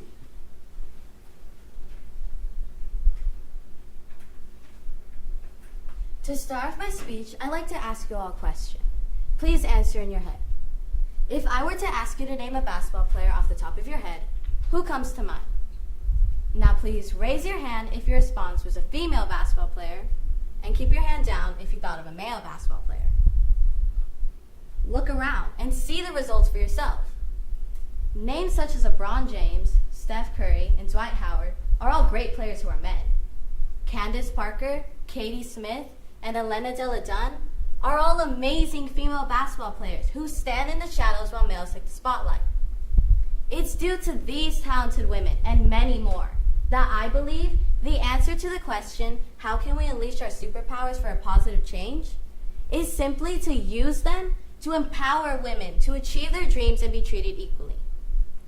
As a girl who's played basketball for the last 7 years, I can relate to WNBA players wanting to be treated and seen as equals.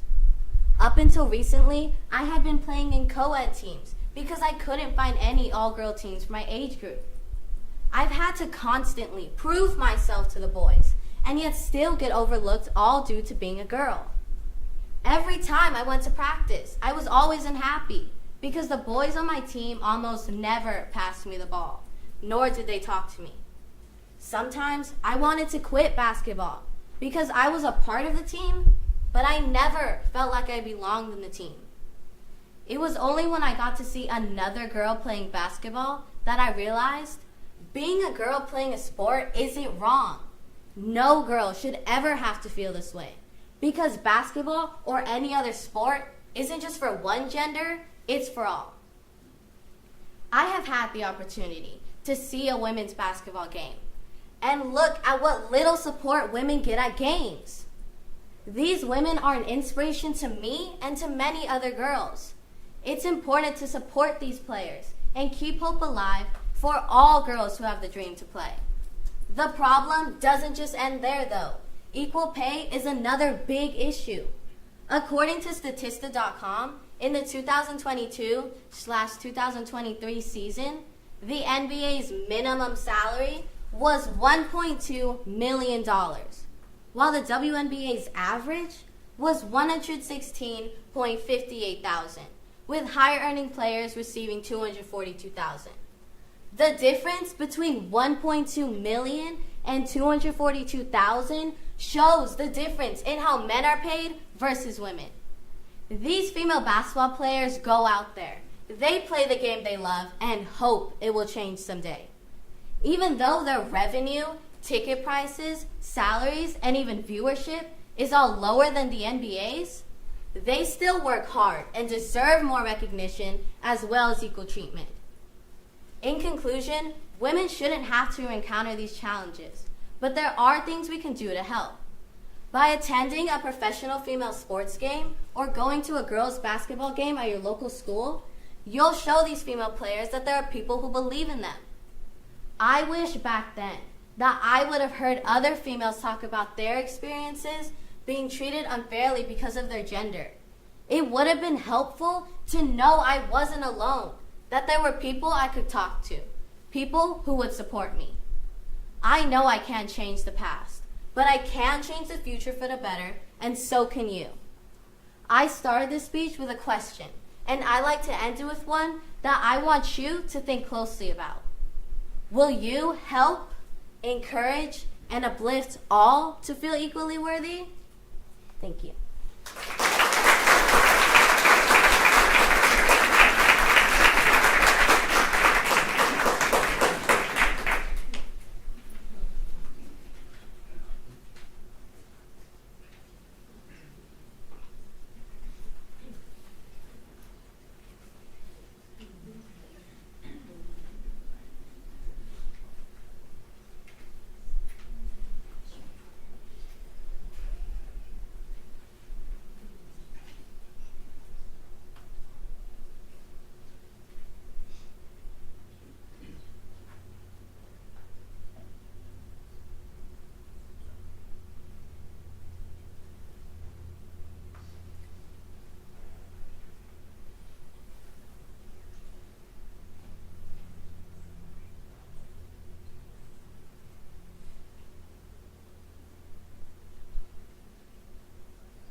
Speaker number 3.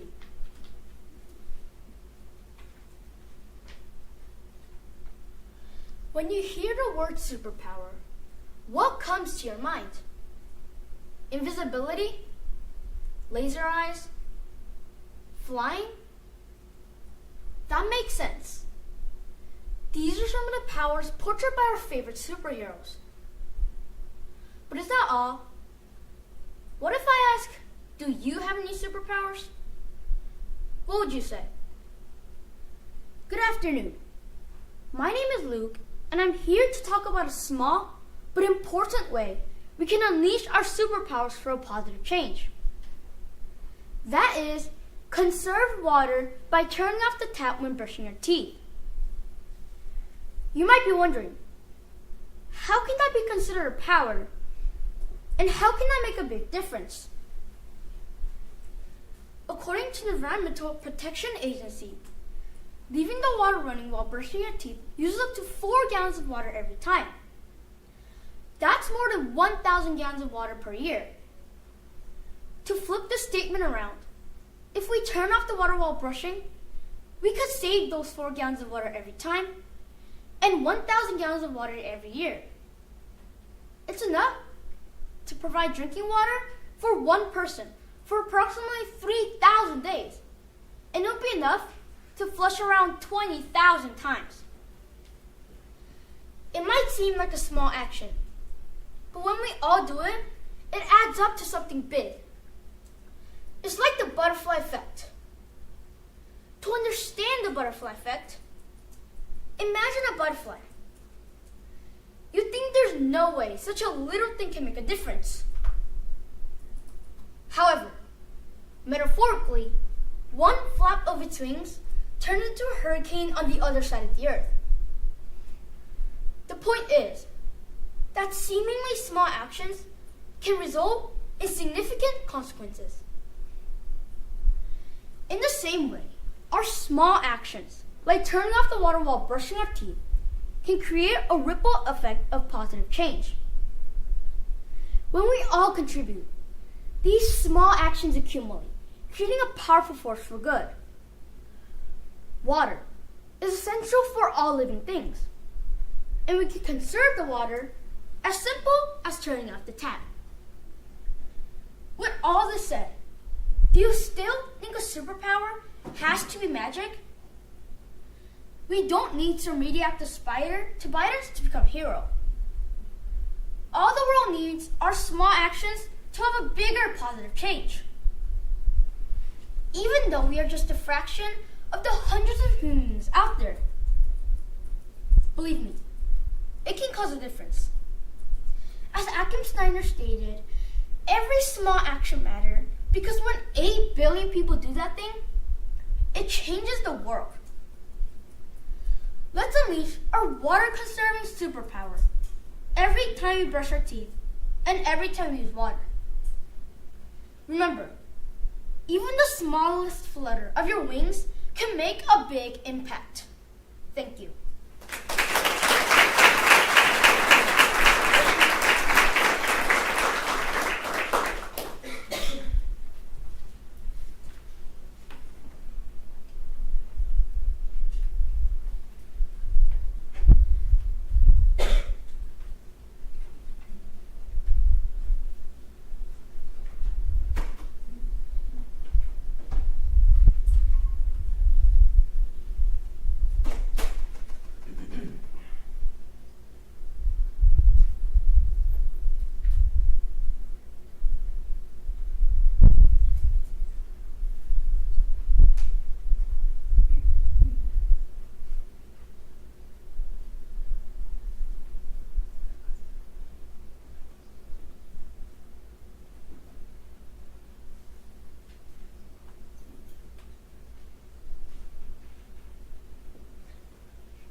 Speaker number 4.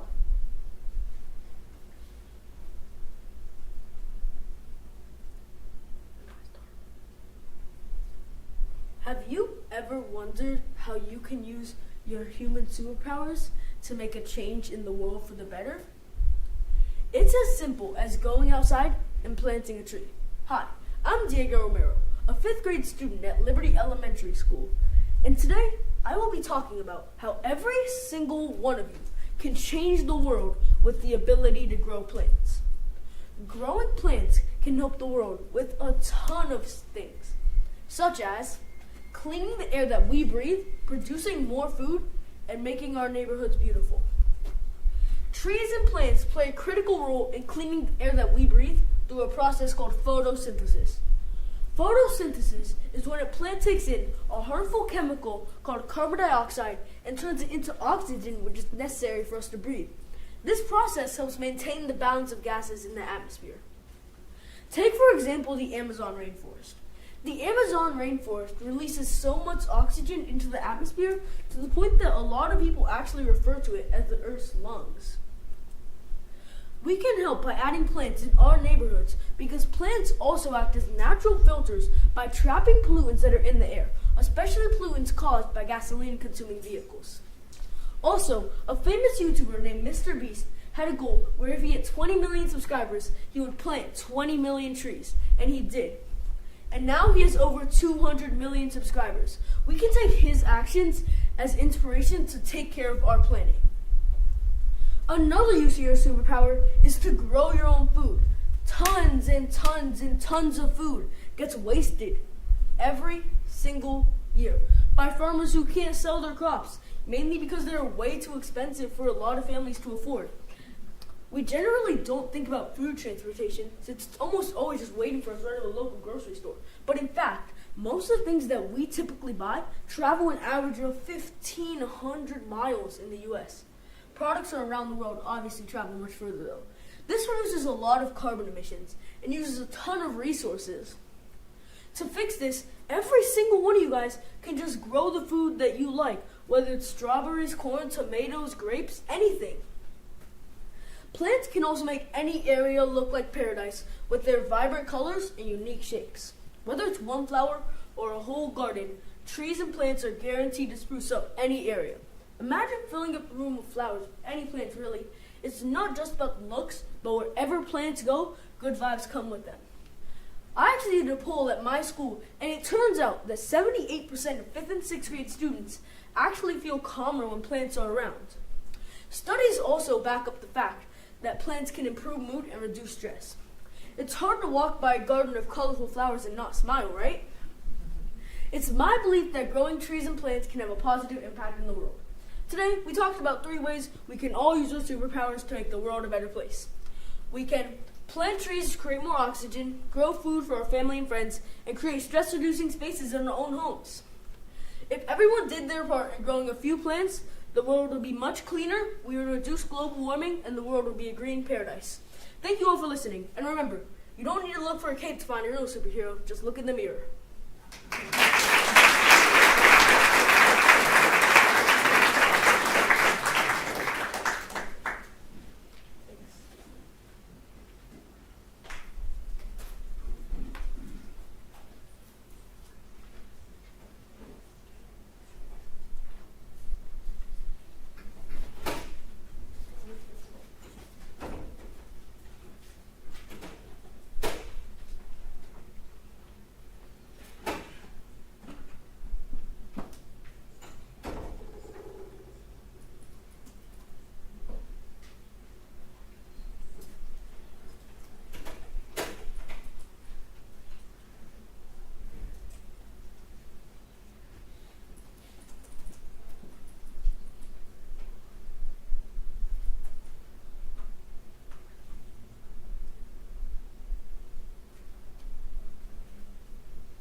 speaker number 5. Can I start whenever I want? For many years, humanity has always found its way. Tired of walking? Here's a car. Too many groceries? Take a bag. Life always found its way.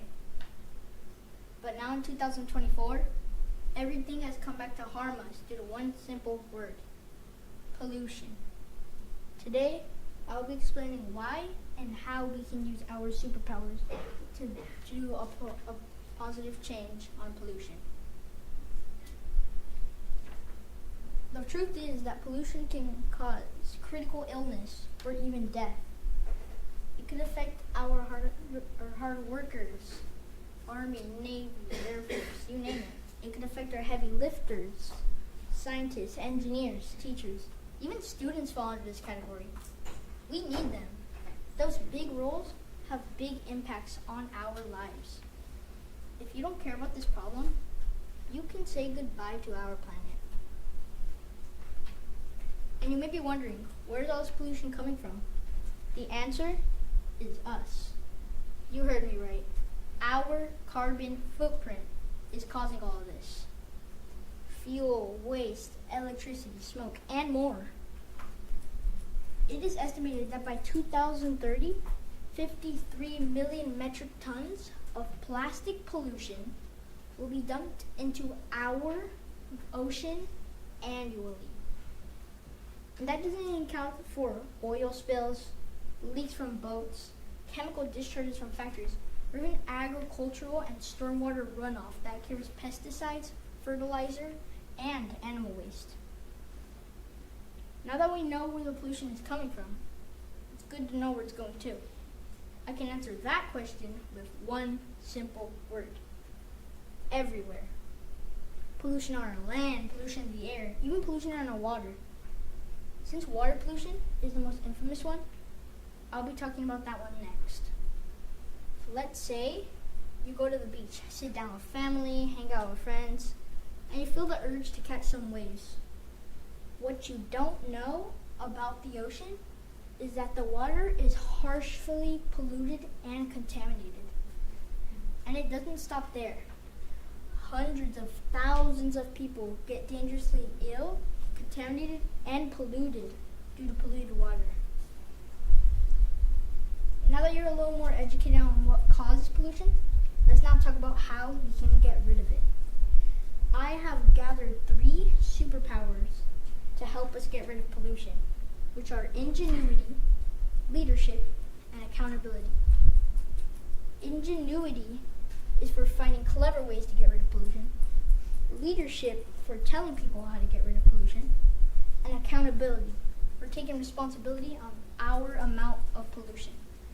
There are also small ways like turning off your car when it's not in use or using reusable bags. Some big ways are by using an electrical car or water-efficient fixtures. One of my favorites is by using eco-friendly products and materials. Not only are they made from recyclables, but they also emit fewer greenhouse gases than conventional materials. And it doesn't even stop there. This is but the tip of the iceberg. There are many more ways to lower your carbon footprint. In conclusion, we should stop pollution since it's a critical health threat that's spreading everywhere. And how we can get rid of it is by using our superpowers, ingenuity, leadership, and accountability. Thank you for listening to my speech, and have a great day.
number 6.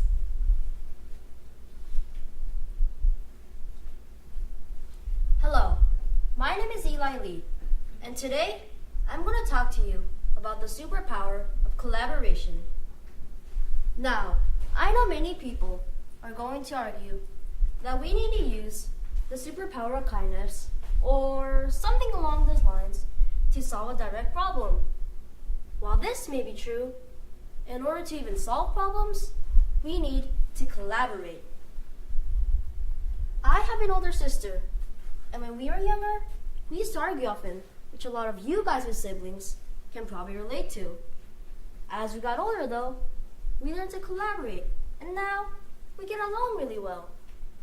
Collaboration is important because we can synthesize both our unique talents and fresh ideas to contribute to a greater cause.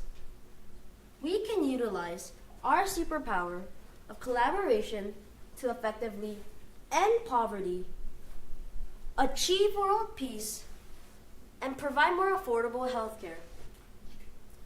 One key thing we must do to solve poverty is to collaborate. How does collaborating help? Well, we can work more efficiently to provide education, the leading problem to poverty. ConcernUSA.com states how education is important and that it can open the door to jobs, resources, and skills that help a human not only survive, but thrive. If all students in low-income countries had access to just basic reading skills, an estimated 171 million people could escape extreme poverty. Contrary to what most people might believe, it is fairly easy to reduce poverty rates. Something as simple as implementing daily access to education for those in need can solve this worldwide crisis. This can be achieved if we work together cooperatively to both donate and volunteer for people experiencing poverty. Now, not only can we solve poverty by employing the superpower of collaborating, but we can also achieve world peace. This is important because recent wars are causing devastating events to happen to people. According to the Middle East Policy Council, the recent war between Israel and Palestine has done even greater damage to the humane principles at the heart of both Judaism and Islam. Among Jews and Muslims in Israel and Palestine, the Golden Rule has been largely forgotten. Wars like this can be very consequential, so we must do our best to prevent conflicts like this. If we could collaborate and come up with a compromise that satisfies everyone, we can make this world a much better place. In addition, we can provide access to affordable health care for everyone by applying the superpower of collaboration. According to the Kaiser Family Foundation, KFF, about half of U.S. adults say it is difficult to afford healthcare costs.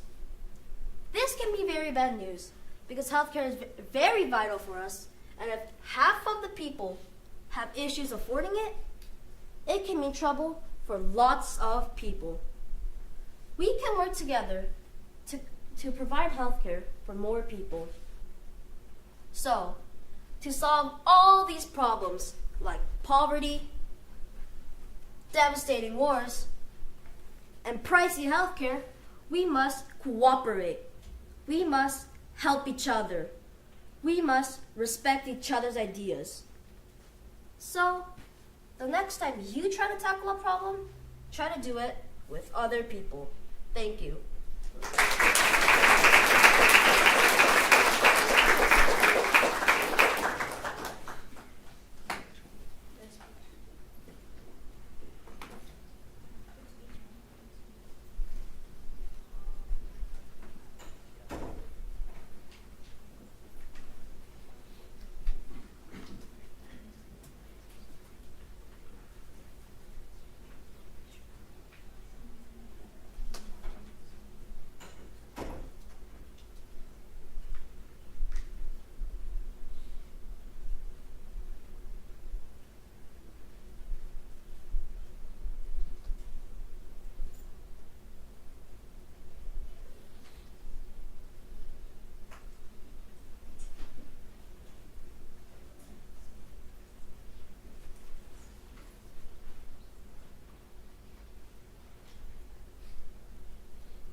Speaker number 7.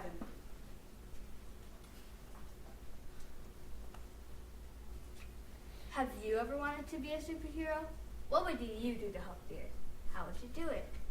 Let me start by introducing myself. Hi, my name is Gia Theana Constantino, and I'm in 5th grade at Tiffany Elementary School. Today, I will talk about 3 superpowers that we can use to make a positive impact on the world. Let's start with intelligence. Unleashing the superpower of intelligence can help the world by inventing new ways to stop the harmful things we've done to the environment caused by humans. As an example, intelligence can create machines or robots that can be programmed to pick up trash.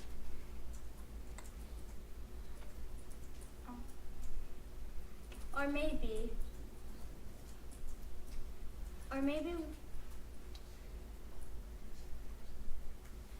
we can think of new ways. Or maybe we can think of new ways to stop pollution and deforestation, and more. We can release our superpower of intelligence by using our brains to help us form solutions to problems such as water pollution, air pollution, deforestation, math problems, and many other problems. Like I said earlier, intelligence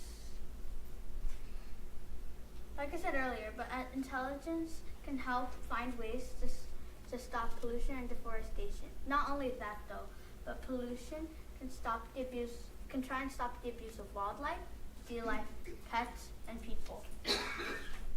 Just so you know, we've hurt the earth enough. We might as well try to save it. But you might be wondering, what have we done to the earth? Well, to answer your question, we've caused overpopulation, air pollution, water pollution, and water pollution. We've also been blamed for global warming and climate change. Secondly, let me introduce another superpower. The second superpower that I will talk about is being diverse. When we are diverse, we are accepting all our different races, genders, cultures, and more. Unleashing the superpower of being diverse can be as simple as complimenting someone for who they are, their actions, and being okay with the differences between each other. In case you still don't understand, let me give an example. A few seconds ago, I mentioned that our power of being diverse can be unleashed by complimenting someone. As an example, maybe that someone you complimented was having a bad day. That compliment could have made them a bit more confident. Then that confidence can spread, leading to a happier community and eventually a brighter world. Now let me introduce the last superpower I will talk about. This superpower that I will talk about last is productivity.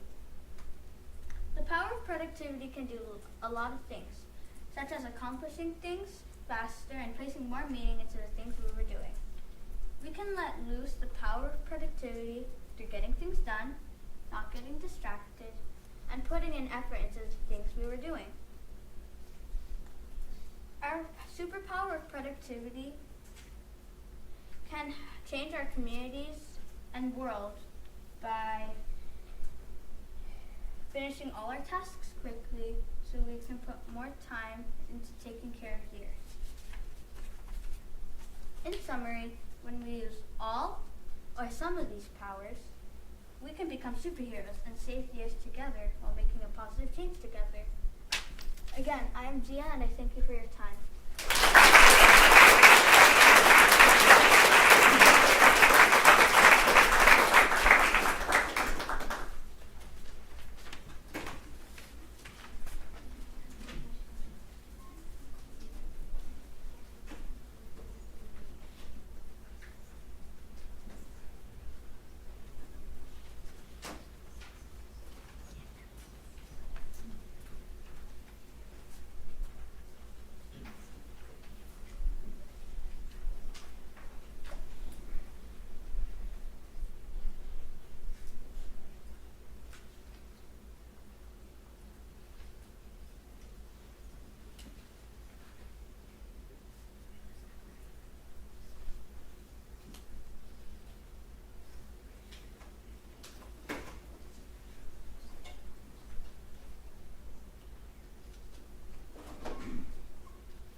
Speaker number 8.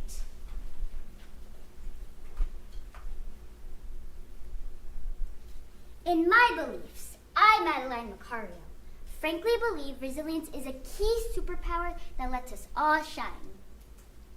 Resilience is defined by dictionary.com, the ability to adjust or recover readily from illnesses, adversity, and major life changes. Resilience is an outstanding superpower which can change yourself to possess a pleasant mindset which guides us to be confident in what we do. Success is not final. Failure is not fatal. It is the courage to continue that counts. This quote about resilience was mentioned by Winston S. Churchill, showing the good benefits of resilience. My 3 perspectives that base my topic about resilience are how it can be challenging, the importance of having a positive mindset to have resilience, and lastly, knowing the commitment it takes to have resilience. Has there ever been a point in your life setting goals knowing it's too extreme, which may cause you to stop trying? With resilience, we could overcome a lot of hardships that we have, become more brave, and motivate ourselves to work hard for our dreams. But the truth is, a lot of us might feel scared and unconfident to try. For instance, having resilience is like climbing a tall mountain. To reach our goals, we must climb the mountain with suffering, such as steepness of the mountain, challenges like seeing a big bear or a rattlesnake, but also realizing there's good benefits along the way, such as seeing the beautiful nature in its presence. Every step you take, whether it's big or small, you're still making progress. And that is already being resilient, by showing you're prepared to take on the challenge of the mountain. As you can see, resilience is not always easy. It is a rough challenge, but the goal is worth it at the end. I hope this inspires you to climb whatever mountain, no matter how small or big, and at least give it a go. Do you know the quote, think before you act? Well, this quote could go for resilience too, by learning how to gain control over our calm thoughts and actions. How, you may ask? To build resilience, we should use a positive mindset to make us feel good about ourselves. To put it briefly, we could think, well, my best is always good enough, or even saying a simple, nice job to yourself. When you say these words to yourself, it's like a positive affirmation that frames your mindset to be resilient. Have you ever felt like giving up? Well, don't give up, stay resilient. By not giving up, you must stay committed to be resilient. Commitment means you have to stick with it. It's like a promise. You can't throw it away quickly. But a lot of us may throw away all the achievements we have and even quit. Try your best to continue.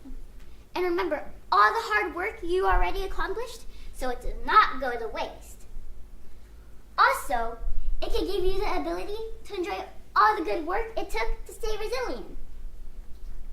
From there, this topic gives you a reminder to stay committed to anything you have in your life, knowing all the resilient effort you put in. Now you may know how resilience is a useful superpower that can unleash yourself to make a change in case you doubt your abilities. When you're face to face with a strong challenge, resilience will stand up for you. With a resilient mindset ahead, you could be fueled with motivation. Where you could stay committed, resilience can give you worthy results. Therefore, resilience can have so many optimistic impacts in our lives. Knowing how to use it in face of a challenge, a positive mindset, and the commitment it takes to put in the work. Resilience to the rescue. Thank you.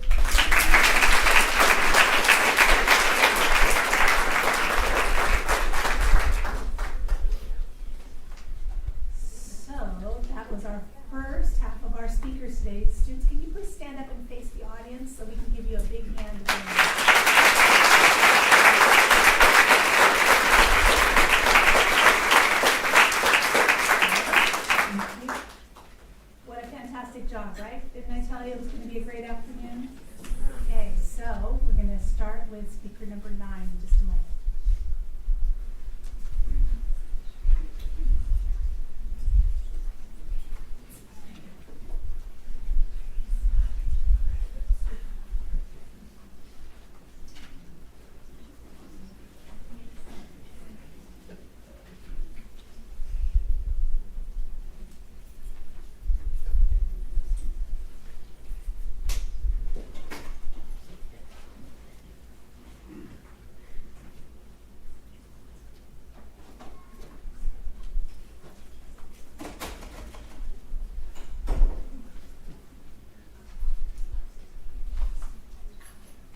number 9.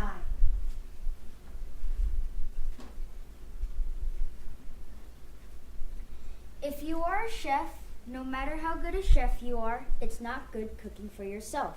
The joy is in cooking for others. This is a quote by will.i.am. Hi, my name is Ian Chase De La Rosa, and today I will be talking about how I can use cooking to change the world for the better. This topic is important because when we are born, we are given talents, and those talents can not only help you succeed in life, but can also be used to help other people too. First, cooking is a fundamental skill that is needed to survive. Next, cooking for others shows you care for them, and finally, cooking brings people together. Since food is essential to life, cooking is important for the preparation of food. According to AHA Health, food plays an important role in the promotion of health and disease prevention. This means that food is important for energy, living, and growing. For example, when you eat food, it provides your body with nutrients which can be turned into energy for everyday activities. Therefore, cooking can improve the food's texture, nutritional value, flavor, and can even kill harmful bacteria that contaminate the food. Cooking is an effective way to show others you care for them. According to Up Meals, food at its very core is the most nurturing gift you can offer. This means when cooking for others, you can help ensure that their bodies are properly nourished. This is important because when someone is properly fed, they are more likely to be in a healthier mental and physical state, allowing them to have a more active body in society. Some examples include making food for the homeless or helping at a food bank. Giving food to your family and loved ones also shows you care, like when I help my dad cook breakfast or help my mom make cheesecake for our family gatherings. When you give people food, you show that you are concerned for them. Therefore, feeding someone is a good way to show that you care. Cooking food can also bring unification and connection with others.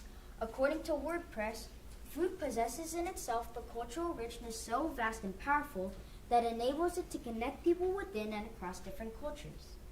This means that food has the power to let all ethnicities and cultures come together through a meal. For example, when I was younger, I remember when my grandparents took me to one of the buffet restaurants in Las Vegas, Nevada. I observed people sampling foods from different countries such as Mexico, Japan, and Italy, just to name a few. When it comes to food, it tends to unite everyone, no matter where we come from. Cooking is a good way to bring people together while making food taste better. According to Yum Street, sharing comfort food with others can bring people closer through the shared feeling of comfort.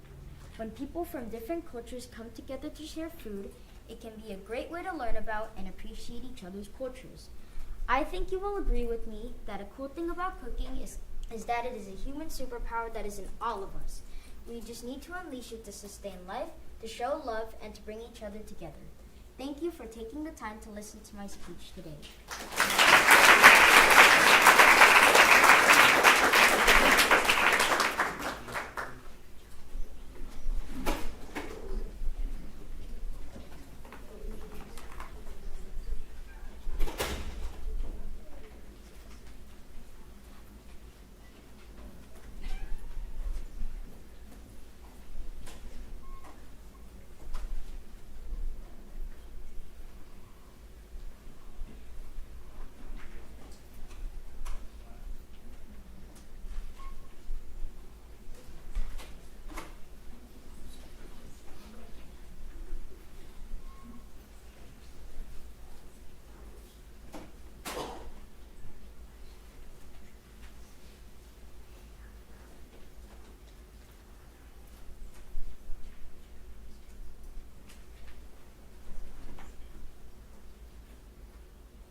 Speaker number 10.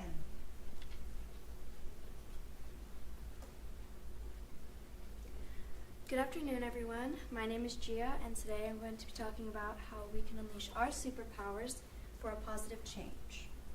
First off, lots of kids in schools are being bullied. One way we can unleash our superpowers is by standing up and saying something when we see someone that is upset or being bullied. Even going over to someone and just checking on them, seeing if they're alright, would be an example of using your superpowers to help other people, just letting them know that somebody cares. Another way we can unleash our superpowers is by having integrity.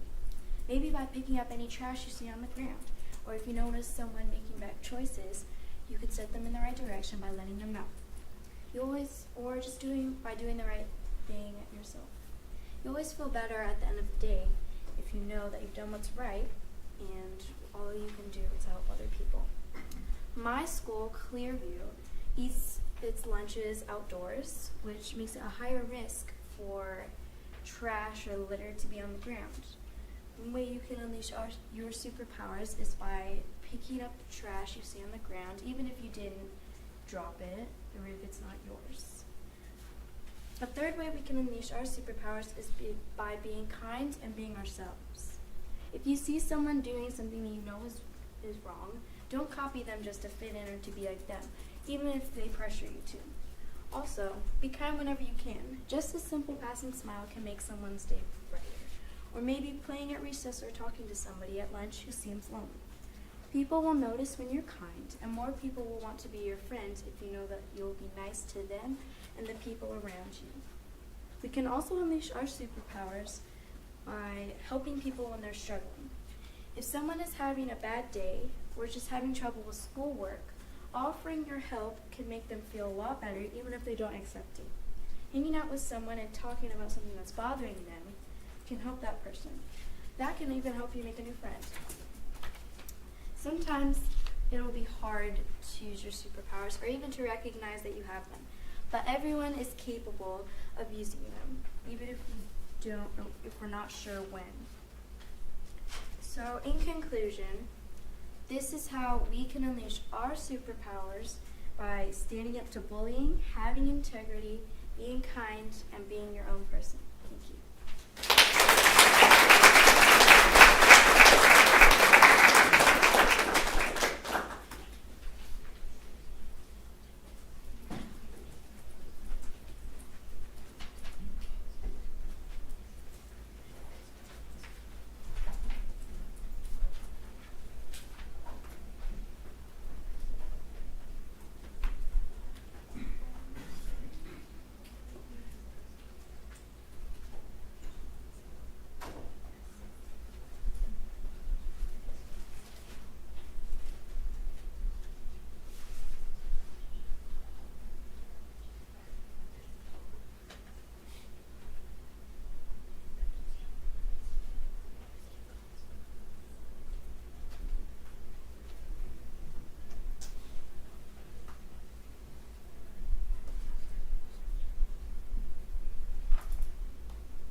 Speaker number 11.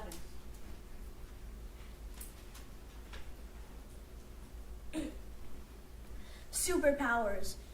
When we talk about superpowers, you might be thinking of Spider-Man, Thor, or Flash. But how can we relate to these superheroes in real life?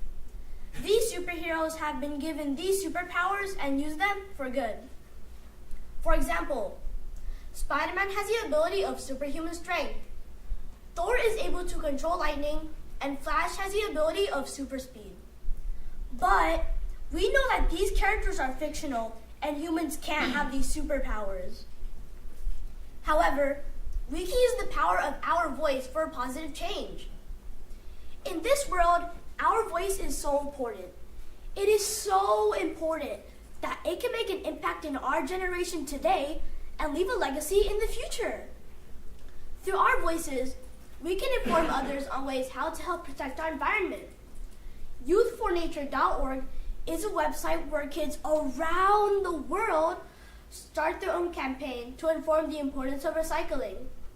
Through pep talks and presentations, they raise awareness of protecting our Mother Earth's natural resources.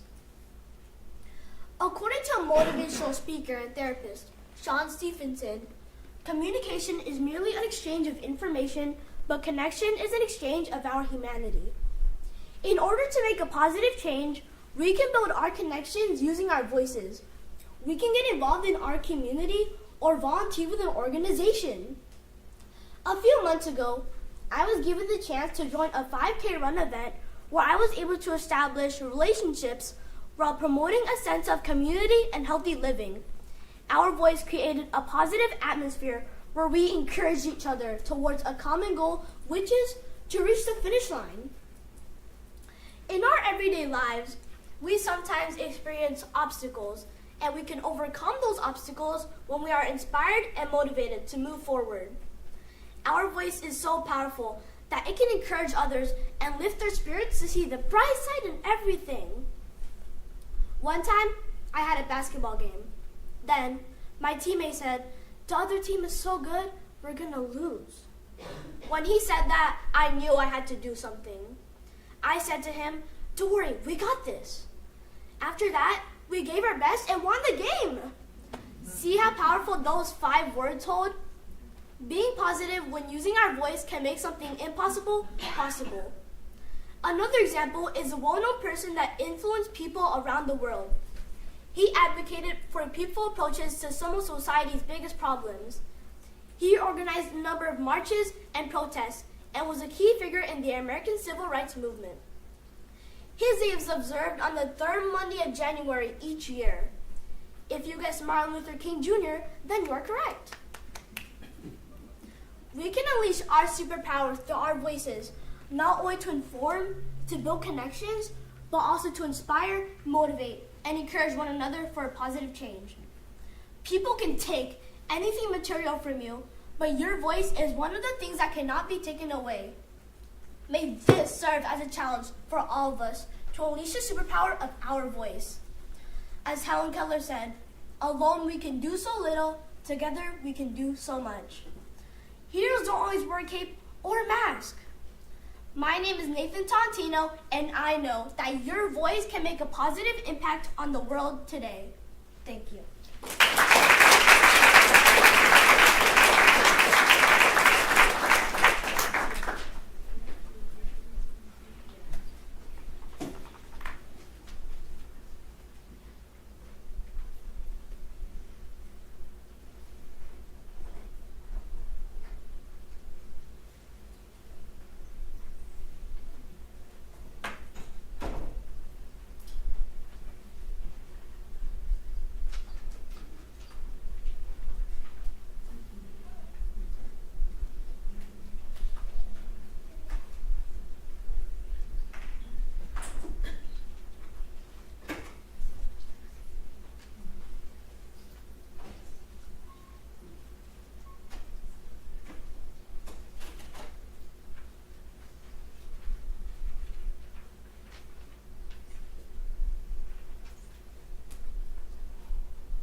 number 12.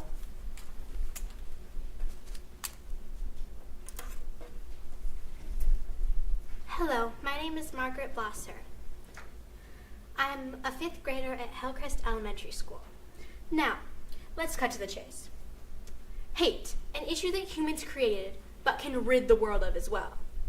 Hate can range from racism to calling people mean things. You had the power all along, my dear, said Glinda the Good Witch in The Wizard of Oz. And she was right. You have the power to extinguish hate altogether, just by using your superpowers. That's right, you heard me, superpowers. But not flying or teleportation. Just being kind I consider a superpower because kindness can make a difference. If you see someone without a smile, give them yours, said Dolly Parton, and this is a true way to prevent hate. You may ask, how can a little smile help spread less hate? Well, when I'm unhappy and someone smiles at me, that little smile can make my day entirely. And yes, unhappiness can spread hate. This is because when someone is unhappy, they tend to be rude or mean to others, which can make the victim unhappy too. The cycle continues after that. For example, last year in my 4th grade class at Cook Elementary, I had a boy in my class that I will call Chad. Now, Chad and his older sister, Karen, did not have a very good relationship. In fact, she bullied him a lot. Like a lot. I witnessed it myself a few times. This is probably why he was so rude. In fact, he once body shamed 2 girls in one day. One of those girls in which was me, and another was a girl that I will call Penny, who happened to be a very good friend of mine. Penny started to cry because of him, and she happened to be beautiful. This is just an example of the hate that radiates off bullies, even if it is just them taking out their inner self-hatred that somebody else transferred onto them on innocent people who did absolutely nothing wrong. So use your smile to make someone's day before anyone else can make it worse or make them unhappy. Kindness is the mark that you leave on the world. Source, reactivist. And this is completely true. So leave your mark on the world, a true mark, a mark that could change someone's perspective of this world entirely. You can do this in as simple as 1 step. Be kind. It's not as hard as it seems to make a difference. You can make a difference by waving at a stranger to standing up for someone who's being bullied.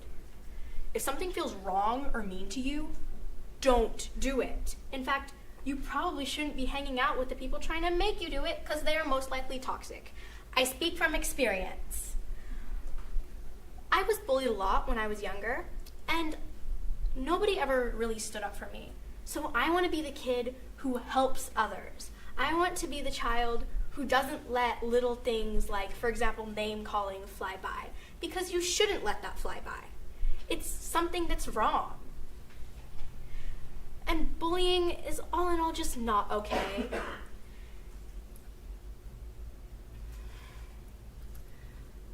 Start small, but start, exclaimed Dan Nielsen. This is very true. Start by making perhaps posters or posting things on your social media that encourage hate instead of kindness. Practice empathy. Try to understand someone's position and why they could be acting the way that they are, because there's probably something behind that. Never, I shouldn't even have to say this, but never abuse an animal or a person, because I honestly don't think that you would throw your favorite stuffed animal off a cliff. Don't do that to a human. Okay, now, as this speech starts to come to an end, I hope that you have found ways to make your world, or maybe even just neighborhood, a better place. Live, laugh, love is probably something you've heard before. And do live, and do laugh, and do love. Just don't hate. As Glinda the Good Witch said, you had the power all along, my dear. Thank you.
number 13.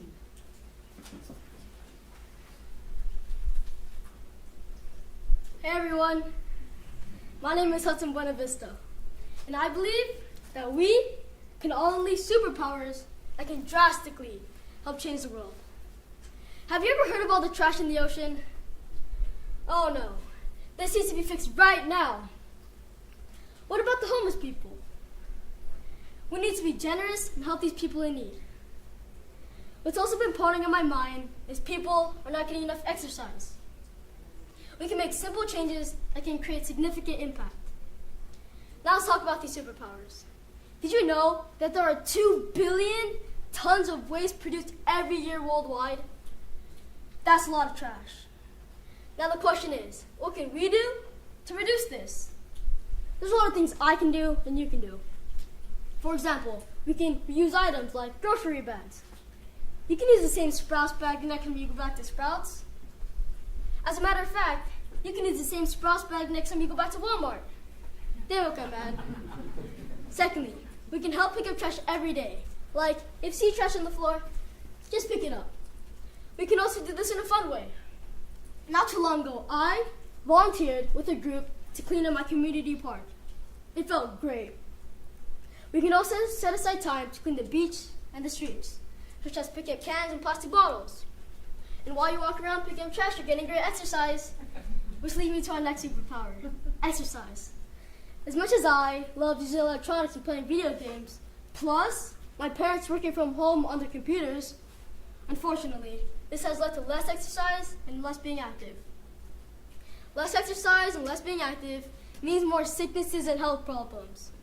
And I know people are on the same boat. We need to change this. Here are ways we can change this. Parents, I know you need a little help. So for all the children that are here, let us encourage our parents to walk around the neighborhood every day. I know this can help because I walk my grandma who has Parkinson's and she has improved greatly. I love helping people, just like the Bible has taught me. In Proverbs 3:27, it states, "Whenever you possibly can, do good to those who need it."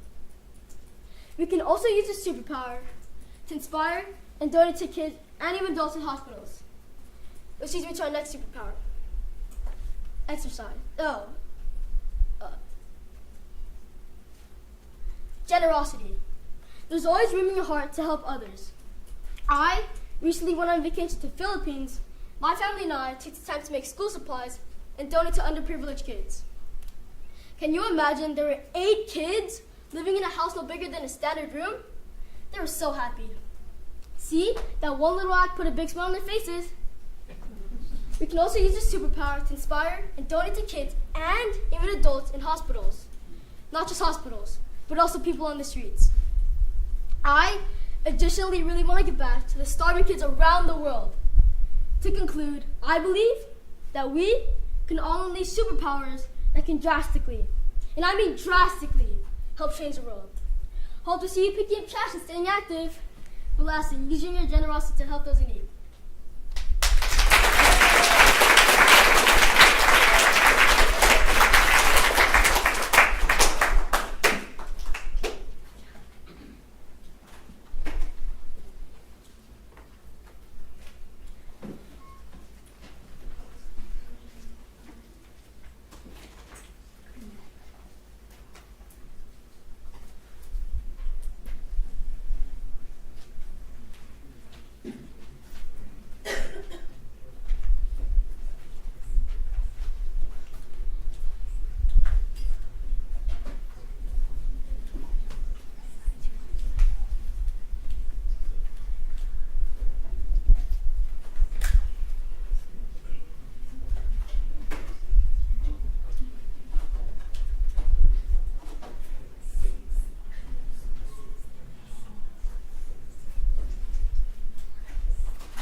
number 14. Hello everyone. My name is Mikhail Soriano and I represent Suburamaroka Elementary School. I'm here to give you all an answer to a simple yet meaningful question. How can we unleash our superpowers to make a positive change? You may have been thinking at one point of your life, if I had superpowers, I would help make this world a better place. Perhaps you wanted the power to fly or to stop natural disasters from taking place, like earthquakes. However, some people may not notice this, but you do have powers inside of you. The powers of positivity. There are many positive powers that you may have, but here are a few examples. The remarkable power of cooperation holds a highly important role in this world. It strengthens friendships and can shape new ones. No one can recover from problems by themselves. They need support from others. You can use this power whether you are on a team project, a sports game, or anywhere else. If you earn a good grade or get the winning score, you should thank your peers. Helen Keller once said, "Alone, we can do so little. Together, we can do so much." Unleashing the undeniable power of fairness is a key factor in life as well. It's the same as equality, where everyone feels like an equal. Think about this. People like Martin Luther King Jr. have fought for fairness in the past. And if that didn't happen, the world would not be like the present today. According to author Rick Riordan, fairness does not mean everyone gets the same.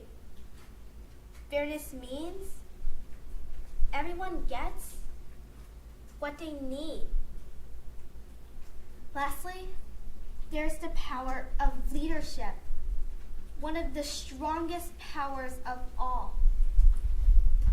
Positive leaders help guide and lead the way by not forcing people to do what they do, but to show an example and give others the free choice on whether to follow them or not. By unleashing this power, you can help others see that they can become leaders and that they can set their powers free too, for the better. Anyone can make a positive change in this world. They just need to have a positive mindset.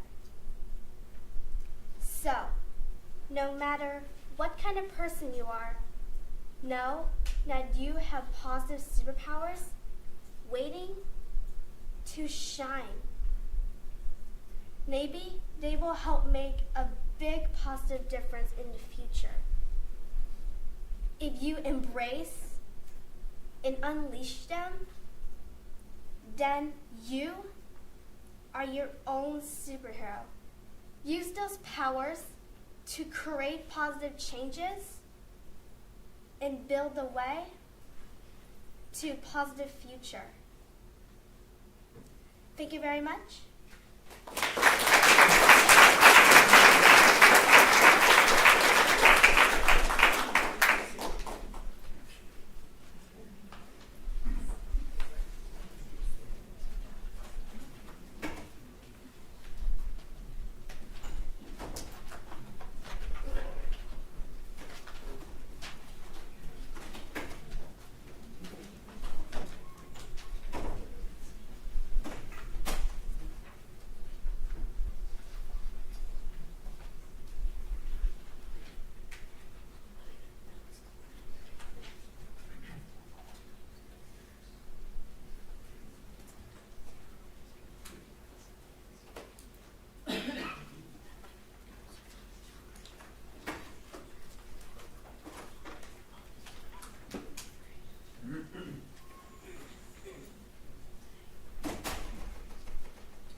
Speaker number 15. Have you ever wanted to be a superhero or have your own superpowers, just like in the movies? Well, let me tell you, we have more superpowers than you realize, and we can use them for positive change. The superpowers I'm talking about are kindness, positive thinking, and adaptability.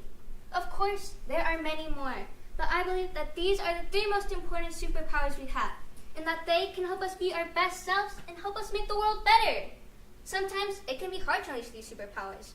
But don't worry, because I'm here to give you a few examples on how you can unleash your superpowers for a positive change. I came across this quote by Maya Angelou that said, "I learned that people will forget what you said.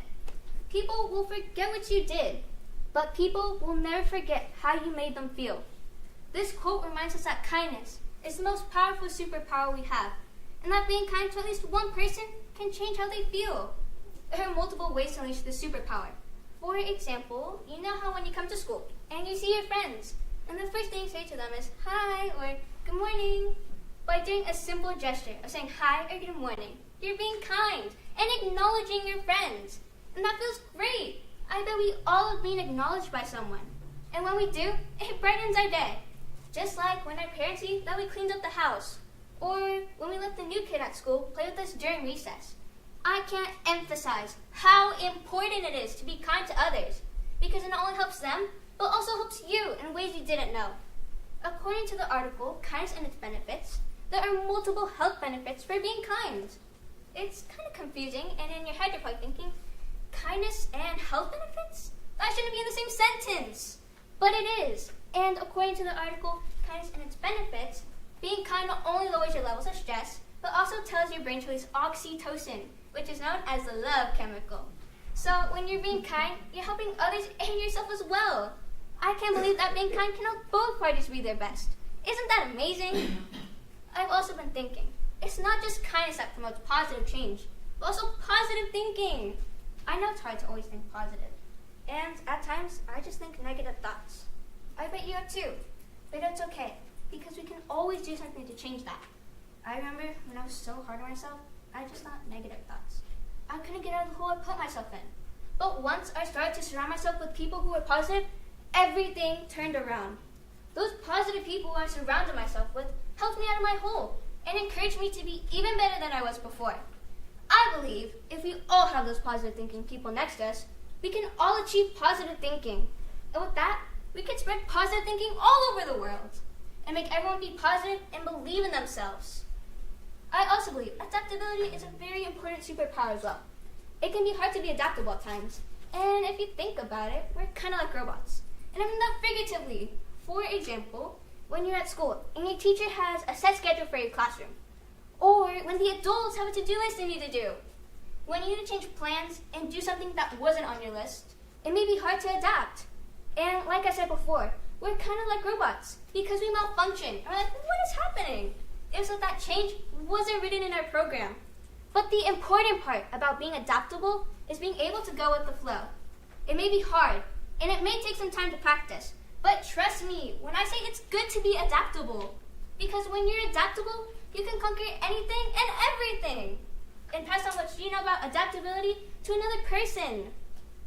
You see, there are multiple ways to make a positive change in the world. And all of us have that superhero waiting to be unleashed along with our superpowers. Whether it's kindness, positive thinking, or adaptability, you can use whatever superpowers you have to make a positive change. I know I'm using my superpowers for a positive change. The question is, will you? Thank you.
number 16.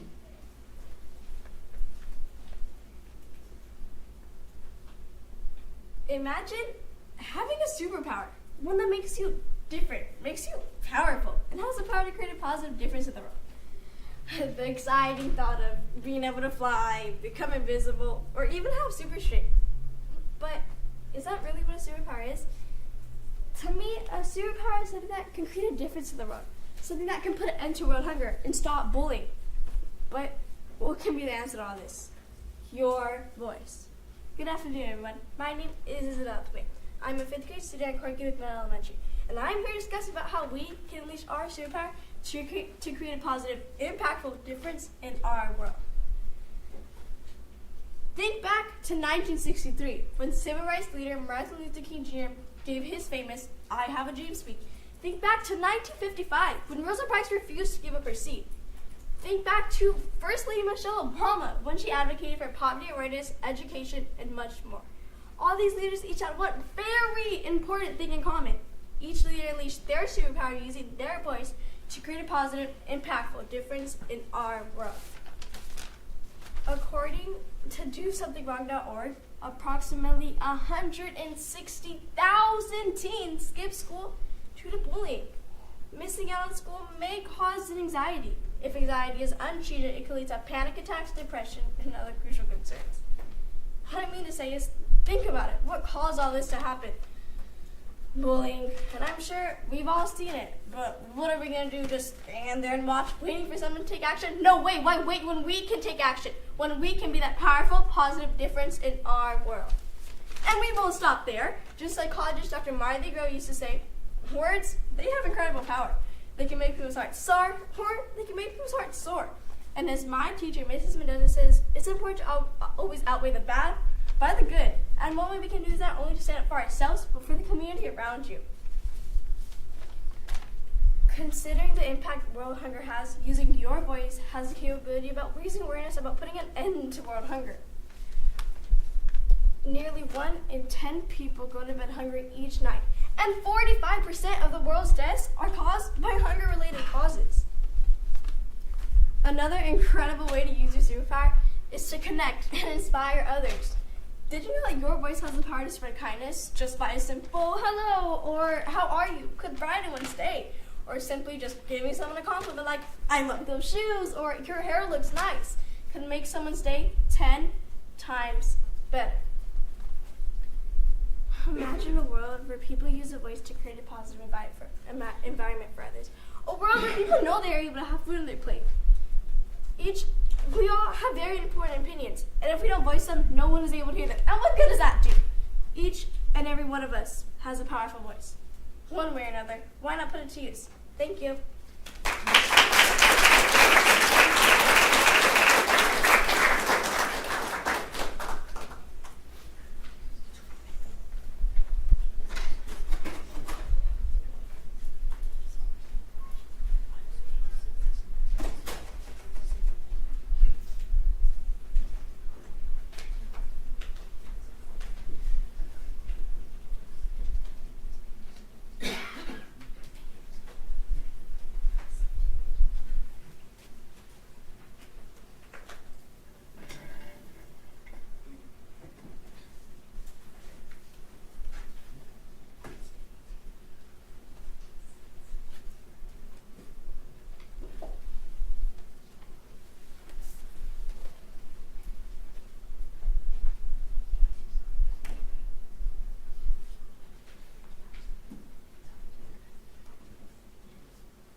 17.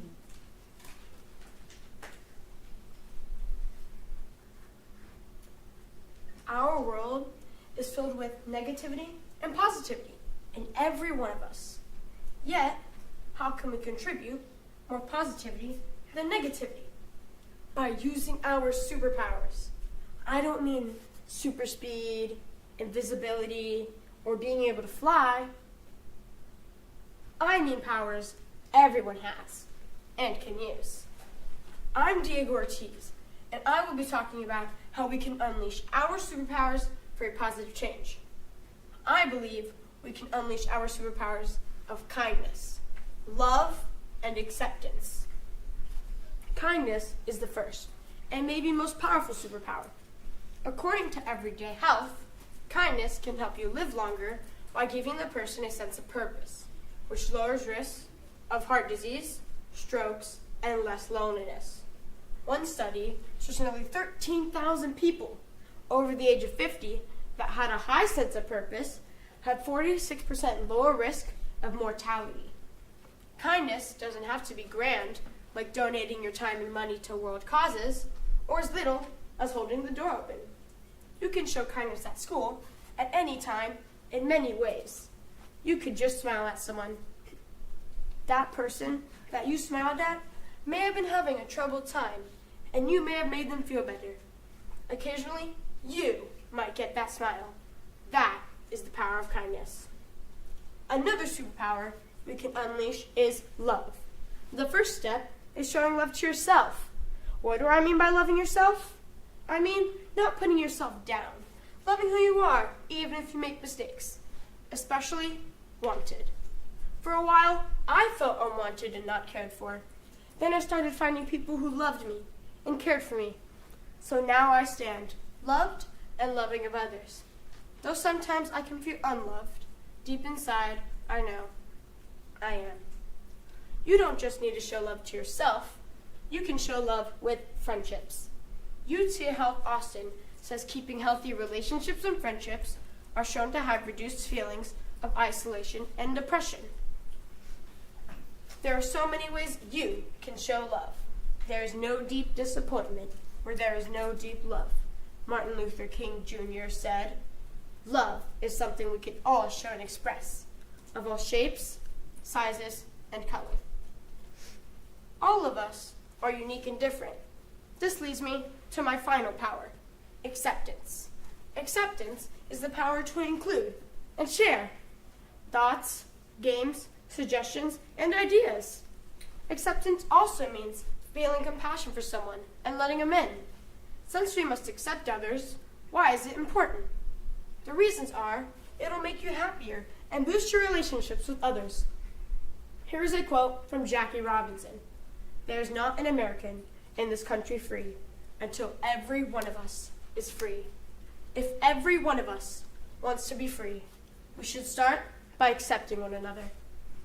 With these superpowers of acceptance, kindness, and love, this world will be a more positive place.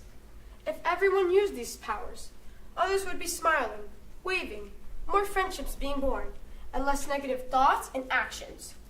Thank you for listening to me, and make sure you use these superpowers in your everyday life.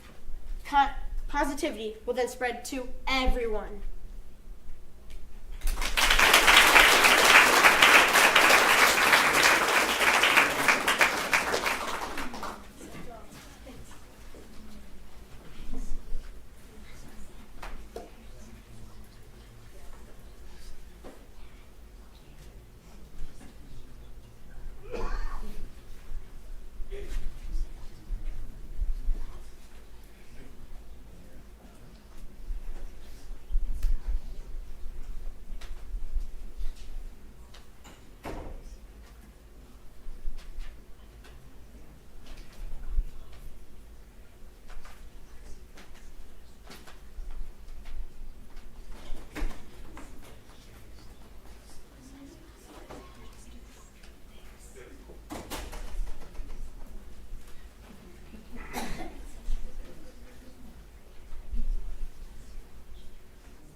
speaker number 18.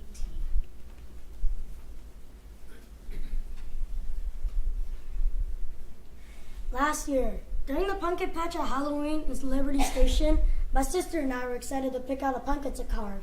That is, until we got there. There were a lot of people there, not to buy the pumpkins, but to take photos of them. Everyone was busy taking photos. There was even a guy taking photos of his family member taking photos. This moment made me think, what if we all put down our phones and be more present in the moment? That moment inspired my superpower for my topic today. Now, this superpower isn't actually a superpower, like the way a Superman is strong, but this superpower has the power to change this world into a positive change. Hello, my name is Max Oliver. I am a 5th grader in the Heritage Elementary School, and I'm going to talk to you how my superpower can reduce so many problems on your internet. We are entering a generation where preteens and people in general grow up on the internet. We all have electronic devices, such as iPhones and computers. With people's widespread use of devices, there's social media. But there are negative effects that social media can have on preteens and people in general. Social media can be addictive. According to the Mayo Clinic, social media overuse can distract people from homework, exercise, and family activities. But it can also affect us emotionally, like spreading rumors that hurt people. It then reveals kids to online predators. Two professors at Columbia University have also said that social media can be detrimental to mental health. Being online for extended periods of time can make us see people's perfect self and give us unrealistic expectations of body images and less body acceptance.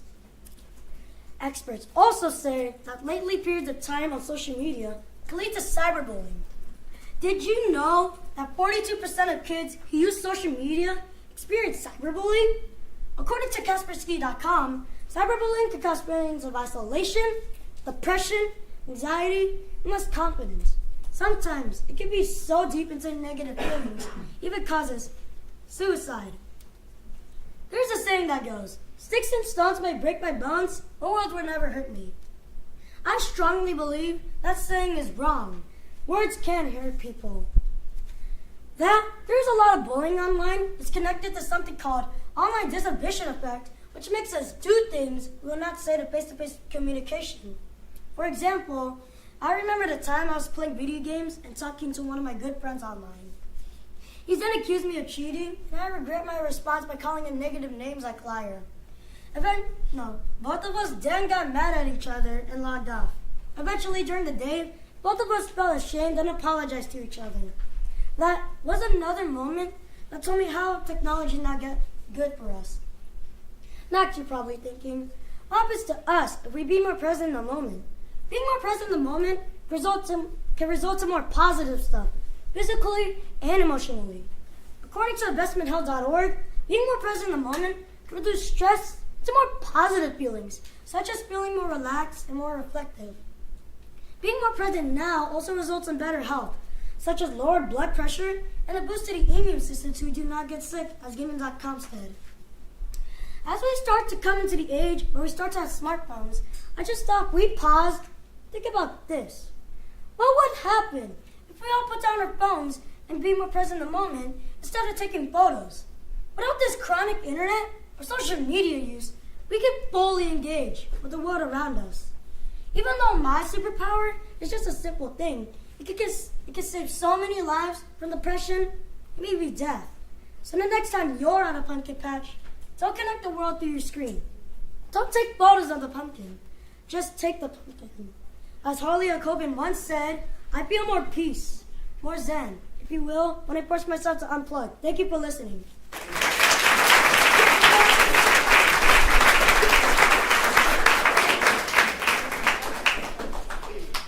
Wow, pretty impressive, right?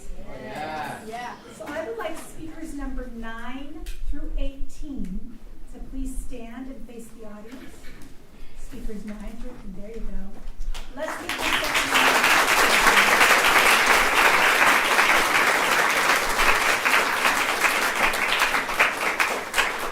fantastic. Well, they're going to leave in just a moment. do, we're going to give a really big hand to the people with the hardest job in the house to do, and that's our judges. So let's give our judges a big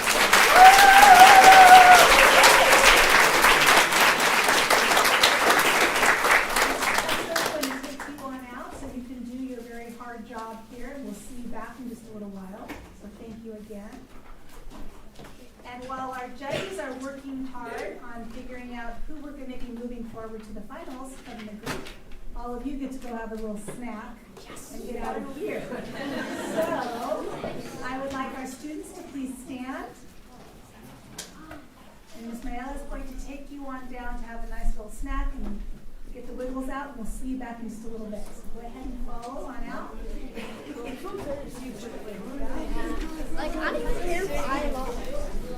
Please take off your lanyards. You're going to turn in your lanyards to here. There you go. Perfect.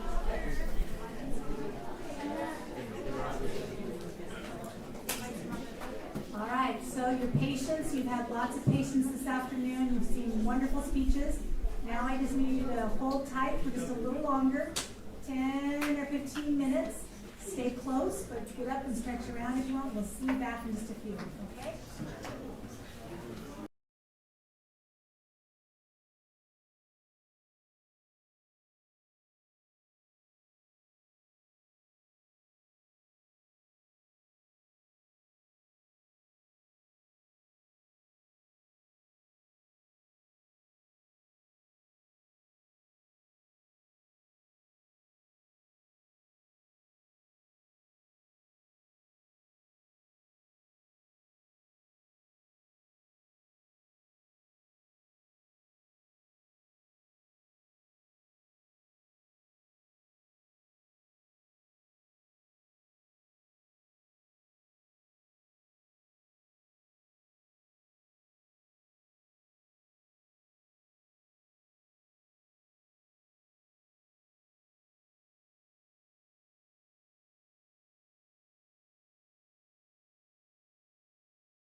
back, everyone. You've got a chance to do your hard work. You got a chance to have some snacks, right? So before, I know you're all excited to hear what we wanted to announce, but before we do, we want to take a moment for you to introduce yourself and tell us your name, your school, and if you have somebody here supporting you. So we're going to start with the first row of students. If you stand up in the front here, come on up to the front.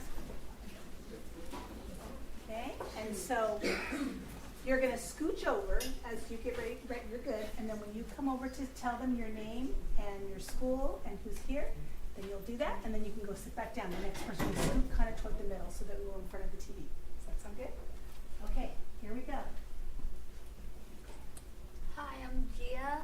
I'm Gia Fiona Constantino, and my school's Tiffany, and I have my dad here to support me.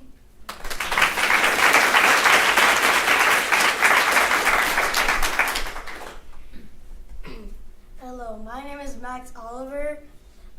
I go to Heritage Elementary School, and I have my parents, grandparents, and my teacher here to support me. Hi, I'm Eli Lee. I'm from Wolf Canyon. I want to thank my parents, my sister, and my teacher for helping me. Hi, my name is Luke Lee, and I go to Olympic View, and my mom and my dad are here, and I know my sister is rooting for me at her school.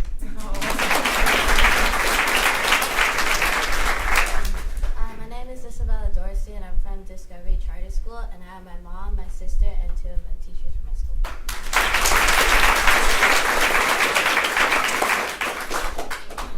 My name is Max Alexander Corona Zavala. I'm from Salt Creek Elementary, and I have my mom here to support me. Thank you. Second row. Come on up.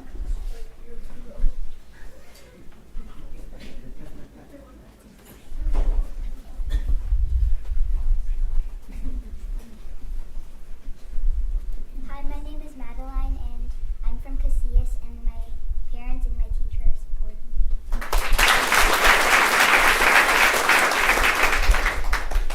Hi, my name is Beth. I'm from McMillan Elementary, and I have my mom and dad supporting me. Hi, my name is Kaylani. I'm from Heading Camp, and my mom and dad and my grandparents are here. Hi, my name is Gia Farello. I go to Clearview Elementary, and I have my mom here today. Hi, my name is Ian Chase Della Rosa, and I go to Eastlake Elementary, and I have my parents, my sister, and my grandparents supporting me. Hi, my name is Mikhail Soriano. I attend Segura Maroka Elementary School, and my parents, grandmother, and my teacher are here to guide me and support me. Hi, I'm Margaret Blosser from Hillcrest Elementary, and the person that I see right now is my mom.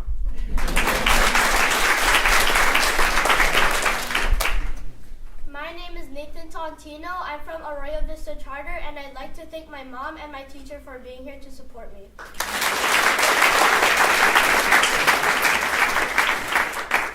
Thank you. Third row. Come on up.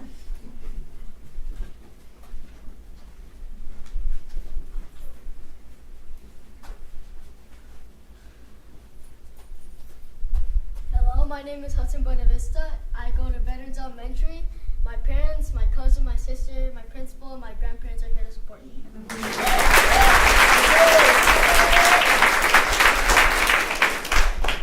I'm Diego Ortiz, and I have my mom, my dad, and my teacher to support me.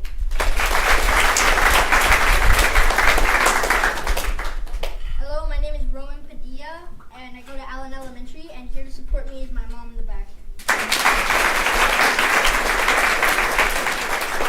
Hi, my name is Diego Romero, student at Liberty Elementary School. My mom, my dad, uncle, aunt, and my grandpa was here.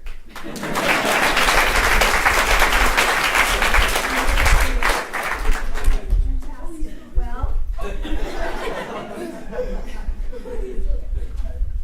okay.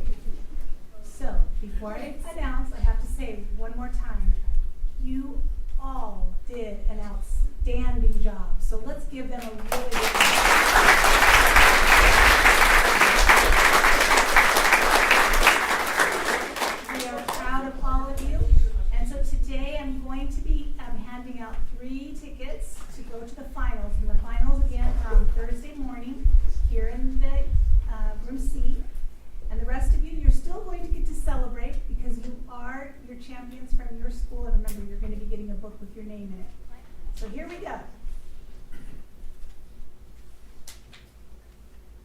make sure I get it right. Too many numbers, kind of small print. Okay, our third place winner today is Ian Chase de la Rosa.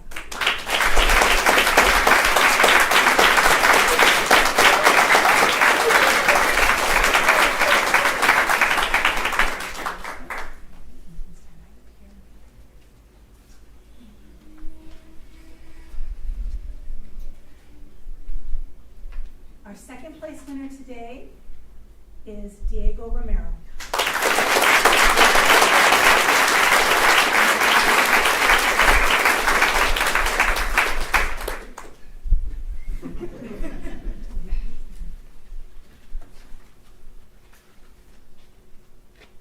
And our first place winner today is Isabella Dorsey.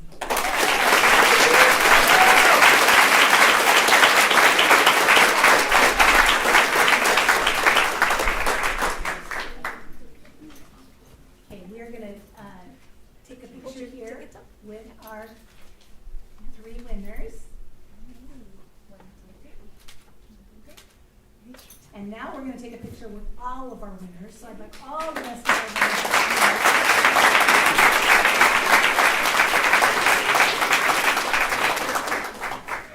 We might need a second row in the front.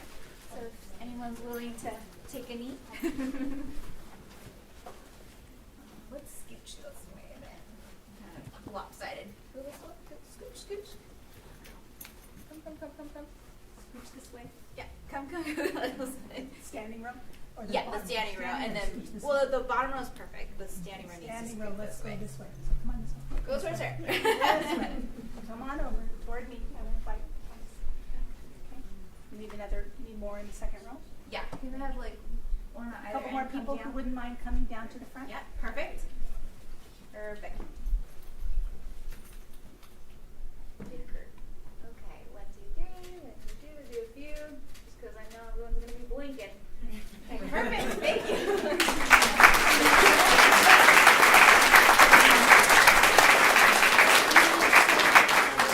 Again, we are so proud of all of you. We thank all of you who are here to support. We look forward to seeing our three back on Thursday.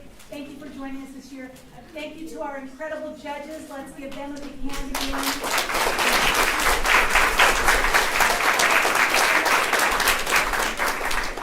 We really want to remind you how proud we are of you. Go have a great day, and we look forward to seeing you next year. All right?